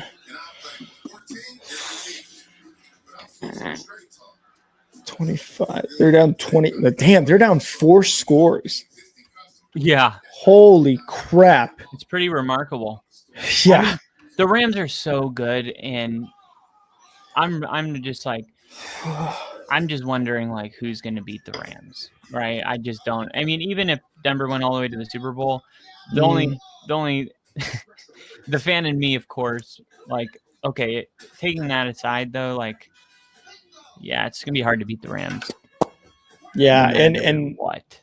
And even because who beat the Rams a couple weeks ago or last week? The Panthers beat them last week, and it's what? Yeah, but I also think the Panthers are a good team. I mean, the Panthers better for sure. Yeah, they beat Green Bay. Mm-hmm. They beat the Rams. Mm-hmm. They beat they have one more what type of a win? Mm-hmm. Oh, the Cowboys. They beat the Cowboys, which was a pretty good win. I think at the time too is when they beat the Cowboys, it really was a what? What just happened? Yeah. They beat the Dolphins. They beat the Saints. They beat the Falcons. Then they lost to the 49ers on Monday Night Football last week. But they bounced back with the win against the Rams, and that's kind of been their thing is they lose, but then they don't go into these long sulking losing streaks. They just kind of bounce back. Right. I mean, for a team that started the season 0-2, and then they get their first win 30-0 over the Falcons. Yeah, that was ridiculous. and then lost to the Patriots, and then beat the Panthers, and then beat the Cowboys, and then beat the Jets, and then got killed by the Bills, Mm-hmm. and then responded by beating the Packers. Hard team to put your finger on. But Bryce Young, last week against the Rams, like he threw for, or no, it was the game before What? Where are you going, dude? Yeah, it was the Panthers-Falcons game. Bryce Young threw for like 300 or 400 yards, Mm-hmm. and Oh, that's right. Yeah. he had only thrown for over 200 yards once all year, and it was week 2 Yeah. because they had been giving Rico Dowdle 30 carries a game. His like Canales, I will say, like, I don't think he is one of those guys that the NFL or a lot of NFL media is looking at for coach of the year. I mean, you're looking at your Vrabels, your Steichens, your Vrabel, McVays right now. But Denver, I think maybe and Sean Payton too. But I think like Canales is definitely being like overlooked for coach of the year. Caleb caught Burden to the 50 inside Packers territory at their 46. Love it. But Canales, I think was at the time, obviously they had their struggles last year and it looked bad at times. I liked that hire for the Panthers because I thought, okay, here's an offensive mind, the best one of the cycle. And with Bryce Young, what he did with the Bryce Young, Andy Dalton sitting and starting, I thought was really good. And that's what happens, man. That's the stuff that happens is now you're looking at them and you're like, wow, they're a good team. Caleb back to pass. Rolling right. Throwing incomplete to Zacchaeus. Dude, Michael Wilson has 16 targets, 11 catches, 142 yards, and 2 touchdowns. Oh my God, what a pickup you had. Yeah, I've had him on my bench, and I've started him every game Marvin Harrison Jr. is out. Oh, really? And he does it every time. Oof. Yeah, because I remember when I was watching football channel, like it was in the middle of the day, and it was like officially ruled out Marvin Harrison Jr. And I went on Google. I'm like, who's the number 2 wide receiver? And then I went on waivers and added him and started him immediately, and he got 40 points. Nice. Throws. Caught. Wow. Duvernay for a catch as a wide receiver. Wow. Dun, dun, dun, dun. Dun, dun, dun, dun. Hopefully they don't score too quick. Give the Packers ball back. I know. That's what I'm hoping. I think the 2-minute warning is about to come up. The fact that Duvernay is on an offensive play and caught that ball is honestly a little surprising. Just outside of the red zone. And that's a 2-minute warning. Fuck it. Woo! I'm putting $50 on the Bears plus 6.5. I'm just kidding, but I am putting 15 on them at plus. I'm putting 15 on them at plus 6.5. So if they score and the Packers do kick a field goal, I still win. Mm-hmm. And I hedged it because I took the Packers plus or minus 6.5 on my other bet. Oh, gotcha. So I either win 40 or I win 10. Yeah, at least you're in the positive either way. And sorry for not showing comments right now, guys. You guys understand what it's like. We are at the so focusing commercial, right, for you? Commercial, yeah. Okay, it just hit the 2-minute warning, yeah. This is the one I was telling you about that I placed in the off season, yeah. So it was Patriots, Jaguars to each win 7.5 games and Panthers to win more than 6.5. So I guess I cut it off here. This one was in like June. And then the odds actually got more favorable. It goes from 480 to 490. And this was in August. Yeah. So I went back in it. You're like, I'm going to put a little bit more. Yeah. I'm like, all right. Because I really did. I felt like those were teams that were going to take that next step this year, and I think Arizona will next year. I do. I remember it was like week 9, and I was like, people don't understand that if Arizona had scored just 4 more points in every game, they would be 9-0. Every one of their losses by week 9 was by 5 or less points, 4 or less points. Damn. So they're like right there. And think about this: they're doing it all without a franchise quarterback. And I think they're going that's to move true. off Kyler Murray. I think so too. I looked it up. It would be, I think it was 50. I think it was like 58 million they would have to eat.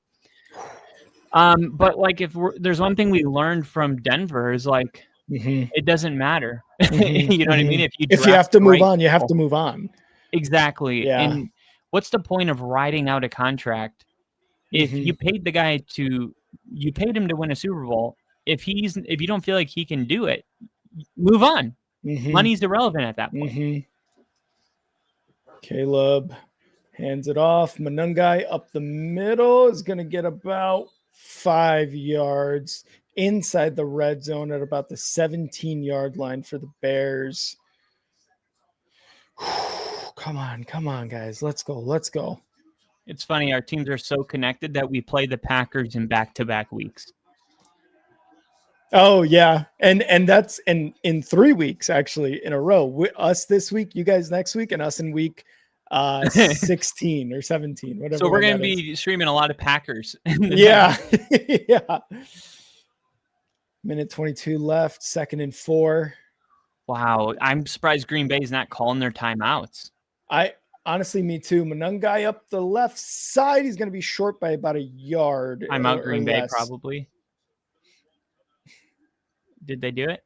Not that I've seen. Okay. So they're going to wait in case they pick up this first down. I would do the same thing. I wouldn't want to. Oh, no. A minute, 10 seconds. I mean, the Bears can run this all the way down. Yeah. I think you got to call one timeout here. I don't know if they're trying to put pressure on the Bears. Maybe. I think so. Can you call this next one? Because I'm like a play behind you. I'm curious. Gotcha. Under center, Caleb changing the play at the line. 3rd and 1 at the 14. Manungai up the middle. And he's short. He's going to be short. It's going to be 4th down and less than 1 here. Are they stopping the clock for a measurement? And the clock has stopped. Yeah, they need to measure that. I think he got it. And I if he believe didn't, it's a QB sneak. Yeah. Oh my God. How do you not get that, Manungai? Whoever 55 is for the Packers, really good job getting there. How is this for exciting? Is this Bears good enough? With the timeout. You feel alive right now? I hate these games. I hate these games, but yeah, I feel a little alive. That was how I with the Commanders game. They went for 2, to win the game. I'm like, this is it. We win or lose in this play. I hate that feeling. Yeah. Oh yeah, me too. You're just like, oh God, can we just win a comfortable game? 4th and about 1. 4th and about 3/4 of 1 and a timeout. Packers. See that little Bears fan? Yeah. You poor kid. That was me, but with a Packers jersey. Timeout Packers. Bears with 2 timeouts. Packers with 1 timeout left. That's a good timeout. The Packers just wanted to see what the Bears were going to do. Get a look, because it's gotten to the point where the Packers don't have enough timeouts to get the ball back if the Bears don't want them to. So you might as well say, hey, well, let's get some intel, see what they do, how they line up. We'll call timeout, and then we'll adjust, and we'll see what the Bears do. Because chances are, in these type of moments, like, the Bears are going to do what they're going to do. They're not changing it. 4th and 1, 27 seconds left. Sometimes you want to give your defense a little rest too. Motion, snap, fakes the handoff. Caleb looking, throwing, intercepted. That's game. Yep. What? Who? Nixon. Is he running? Sorry. Intercepted in the end zone. I'm looking at it now. 22 seconds left. Oh, yeah. Run the damn ball, guys. Why are they doing that on 4th and inches? Run the damn ball. It's 4th and inches. Why are you throwing it into the end zone? I mean, that was just way too easy for the Packers. Come on, you can't do that. Oh, they run the boot. Oh my God. He had him, but it just the window wasn't long. And the way he floated that ball up, it's like I see what Caleb saw, but it closed so quick.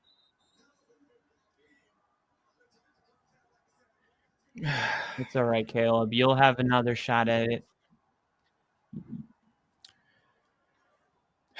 Your team's in great shape. You control your own destiny. And that's the bottom line. That's Yeah, it's how I felt in the Chargers game.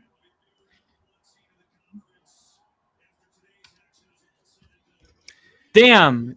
run the ball there. What I'm was that sorry, but handshake run with the ball. LaFleur and Ben Johnson? I gotta back up now because I gotta see that. That is not what I'm used to seeing between two coaches.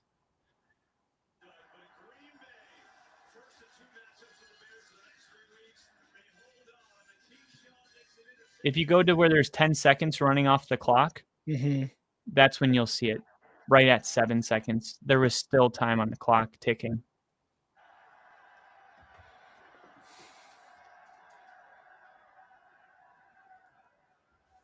Yep.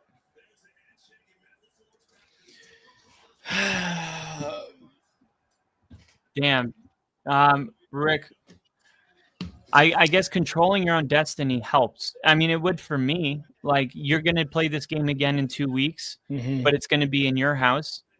And like I said, it's so hard to win both games against this type of opponent.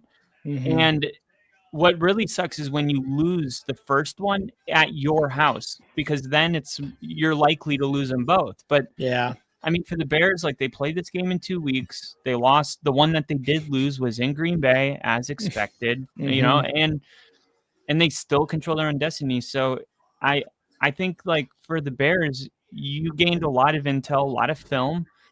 You also found out today that you indeed can play with the Packers, which I know no Bears fan wanted to admit that was a thought in their head, and I'll say it for them.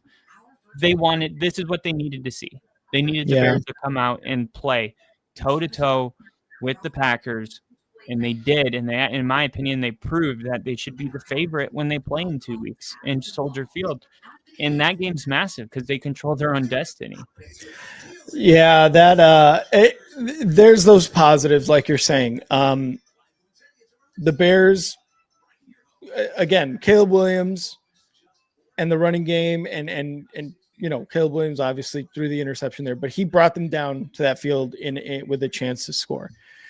Those are the positives. You're still able to go down the field. The first half was garbage. The second half, way better. Time of possession, I believe the Bears, at least in the third quarter from what I saw, or at least somewhat through the fourth quarter, they had a majority of the time of possession, like a lot more plays, a lot more yards, a lot more time of possession than the Packers. Monungai, you had a couple passing touchdowns there for Caleb. Monungai and Swift were able to get these chunk plays, nothing like a huge breakout type of plays for really anybody on the offense. But you were still able to move the sticks. You were still able to score touchdowns, which you were down 14-3 in the first half. The fact that we're scoring touchdowns in the second half, like you said, we were able to make the adjustments, and now we've got good film. The Packers defense in that first half, amazing. And even in the second half, putting a lot of pressure on Caleb when he was dropping back to throw. The offensive line had zero answer. Even when the Packers only rushed either 5 or 6, and you still had Monungai or DeAndre Swift there to help in pass pro, they were still chasing down Caleb. So the offensive line and the whole offense needs to be able to watch this film and say, how can we get better in protecting Caleb? Micah Parsons is always going to be a problem, but Micah Parsons was not the only problem tonight. It was the whole offensive or the whole defensive line of the Packers, and even a couple linebackers that were coming through. In the first half, you needed to come out a lot stronger, a lot better than that. One touchdown, another field goal makes this game a lot closer, and it makes it a lot more winnable, and it doesn't come down to a 2-minute drill inside of the 20-yard line, 30-yard line, whatever it was for the Packers. The defense missed a golden opportunity to stop Josh Jacobs behind the line of scrimmage on that third down in the last Packers offensive drive. There was 3 Bears defenders back there to stop him. And what happens? He moves past all of them, gets a first down. Over the next drive, over the next 3 or so plays, Josh Jacobs runs in for a touchdown. That's what makes it 28-21. Now the Bears, yes, they have about 3 or so minutes left. They have to take the kick, go down the field, and you just saw what happened there when you don't run it on 4th and 1. I know on that 3rd and 1, they stopped Monangai, but every other 3rd and short, 4th and short, DeAndre Swift or Monangai get through and get that first down. I think Ben made a really bad decision there to fake the run and instead pass it. I understand from what you keep reminding me throughout this season through games, hey, we got to set up the pass or the play action. Yeah. And again, last week against the Eagles, that turned into the game-winning touchdown to Loveland at the end of the game. But in this situation, I don't know, man. I think they have to go with the run there because, again, like I said, in those 3rd, 4th downs and short 1 to 2 yards, Monangai and DeAndre Swift were getting the first down. You had 20 seconds and 2 timeouts. You had almost 30 seconds and 2 timeouts in your arsenal to use after you get that first down. So that was, to me, a big mistake made by Ben Johnson in play calling there. Ben Johnson doesn't do that very often in terms of making mistakes in play calling. I think he's, again, one of the better play callers, and he's translated that into head coach and play caller. He's been doing very well this season. We've only got 4 losses on the year. That's freaking awesome. So that mistake right there, to me, is the game changer, as well as Montez Sweat, Jalen Johnson, and I don't know who else was there in the backfield to take down Josh Jacobs for a loss on 3rd and 2. That right there is the biggest game changer.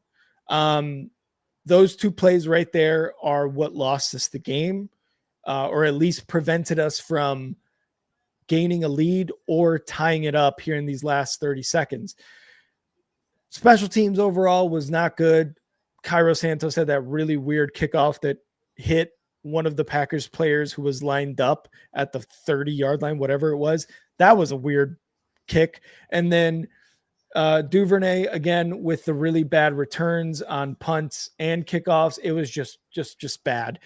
So special teams, not really a factor. Other than the Cairo's kickoffs, he hit the field goals he needed to hit. Cool. He hit the extra points he needed to hit. Awesome. You're doing your job. At the end of the day, Packers in the first half, they dominated. And in the second half, they let up a ton of yards. They let up points. But Josh Jacobs, Jordan Love, they came through when they needed to come through. And that is Jordan Love throwing 3 touchdown passes, all of which were way more than 20 yards. And that was just a lapse in defensive coverage for the Bears. And then Josh Jacobs, he punches it in for, I believe, a 1 touchdown. Maybe I'm mistaken, 2. I think he only had 1 today. Okay. So he only had 1 on that last drive before the interception by Nixon there in the 4th. And they came through when they needed to. So in clutch time, they did what they needed to do. And that's why they won 28-21. Again, that play calling, not calling a run there on 3rd and 1, 4th and 1, sorry, is gonna think I think live in Ben Johnson's mind rent free for the next 2 weeks until Yeah. they play the Packers again. It'll But probably be the same situation in that game, there's and it'll be yeah, talked about. Like last time, what is he gonna do this time? But exactly. the only thing I will add is, I think as fans too, we're very quick to be like, it's 4th and 1, like don't be cute, run the Yeah. ball. Yeah. There is something to be said when you're going up against Green Bay, Houston, and Denver, and you need 1 yard, and your plan is to run the ball. I'm not saying that you shouldn't do it. I'm just saying if you run it and you like, I've seen this happen many times. They end up losing like 2 yards because the run defense is spectacular. They have a whole Mhm. package of men that come into the game. They're these big, huge dudes that are fast and John Franklin Myers, and they bust through, and all of a sudden you're handing the ball off, and it's like, before he even gets the handoff, it's not going to happen. Yeah. And I think Yeah. sometimes, Yeah. like with Ben Johnson, Green Bay being one of these run defenses, he's going, look, they're going to bring in their run package, and we're going to throw it. And Mhm. that play was there. It was there. It just it got taken away so quick because Yeah. they showed one angle of it where I saw it from like Caleb's perspective from behind him. Mhm. And it was like, it seemed like it could have been a touchdown. I think Yeah. he put too much air on it, and it just gave the defender enough time Yeah, to get under close it. on it. Yeah. And If anything, maybe he should have thrown it early and like behind him, because he was trying to throw it like here. If he would have Mhm. thrown it here, the Mhm. Packers player would have been running that way, and the receiver makes an adjustment. You hit the other shoulder, if that makes sense. And to be honest, even if Caleb threw it at the exact same time he just did, if he throws it closer to the corner and Cole Kmet is shadowing more towards the corner of the end zone, like more of a post route, I think he completes that pass. I think we're looking at a tie game, possible overtime, but he tried to literally do what he did last week against Cooper DeJean and Colston Loveland, and that is throw it over, or I'm sorry, was that Colston or was that Cole Kmet? Either way, Yeah. I believe it was Colston. He tried to throw it over his head, but like you said, DeJean was running with his back towards the ball, playing catch up instead of Keyshawn Nixon in this case, having his eyes and his entire front of his body right at the ball as Caleb was throwing it. But I think Caleb throws it more, shading more towards the left side, or even if Caleb runs it himself, that may be a I first didn't down. think he had it. There was about 3 Packers defenders moving with Caleb, but about a yard or two ahead of the first down marker. So Maybe. maybe not. We may be looking at that if Caleb runs it and being like, why didn't you pass it or whatever.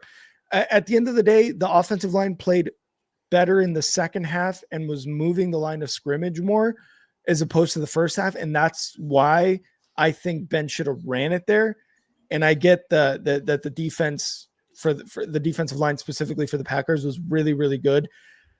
I don't know, man. I just wish he would have ran it there. But like you said, like who knows how it would have played out. We may be looking at the same exact result, just a turnover on downs.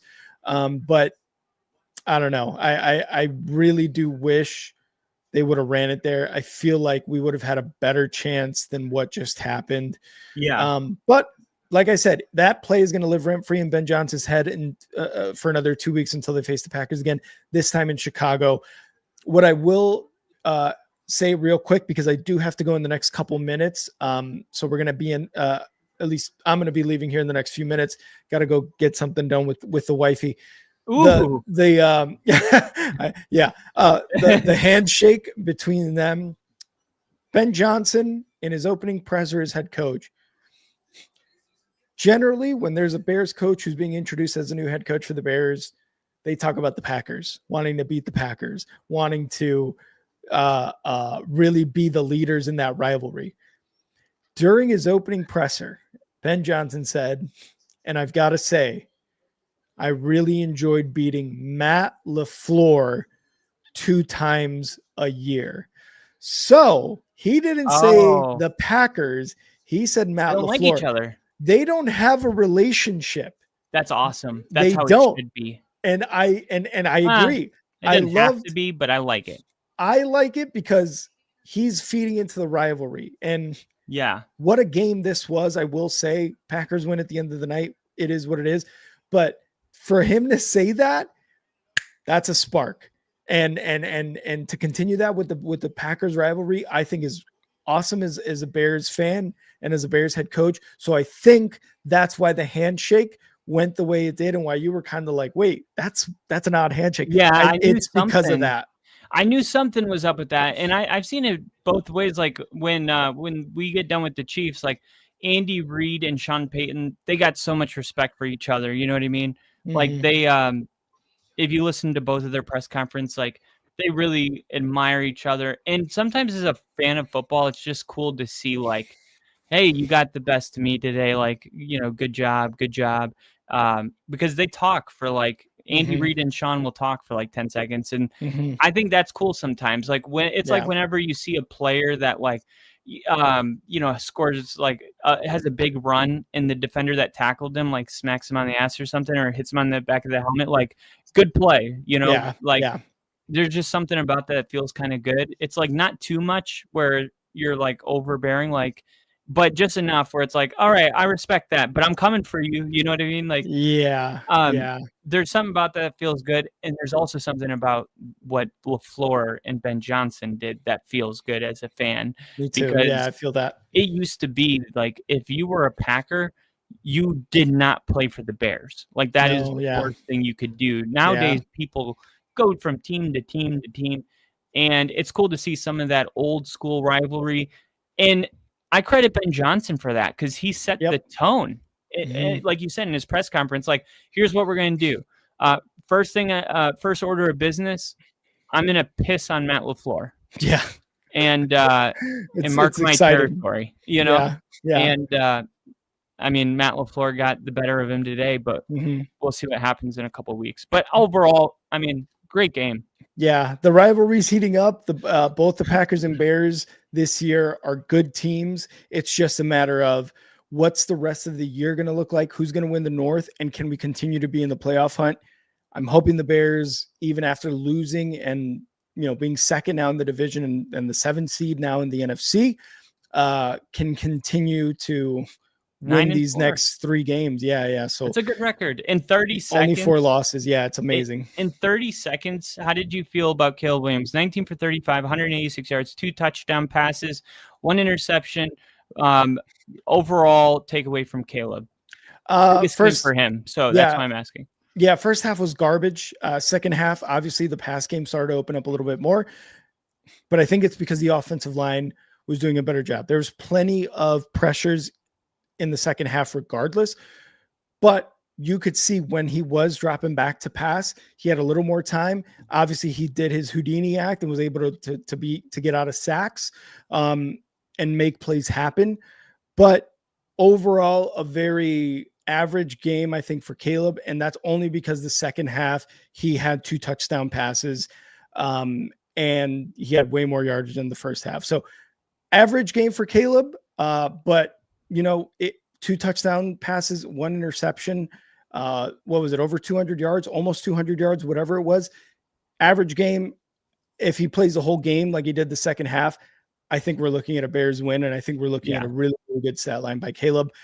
With that, I'm going to get out of here. I'm going to let Kyle. I'm going to close it down too because I want to start Sunday Night Football with some thumbnail and everything. All right, sounds good. I'll see you guys later. I won't be doing Sunday Night Football, but Kyle's going to be doing that. Kyle, always great to see you, brother. Good to see you, Rick. Take care. See ya. All right, I will see you guys in just a minute. All right, please come by for Sunday Night Football. This is a big game. This is a playoff game for the Chiefs. All right, we're going to bring the energy. It's going to be a good time. We're going to raid some people. I already got some channels listed. It's going to be fun. Join us. I'll see you in a minute.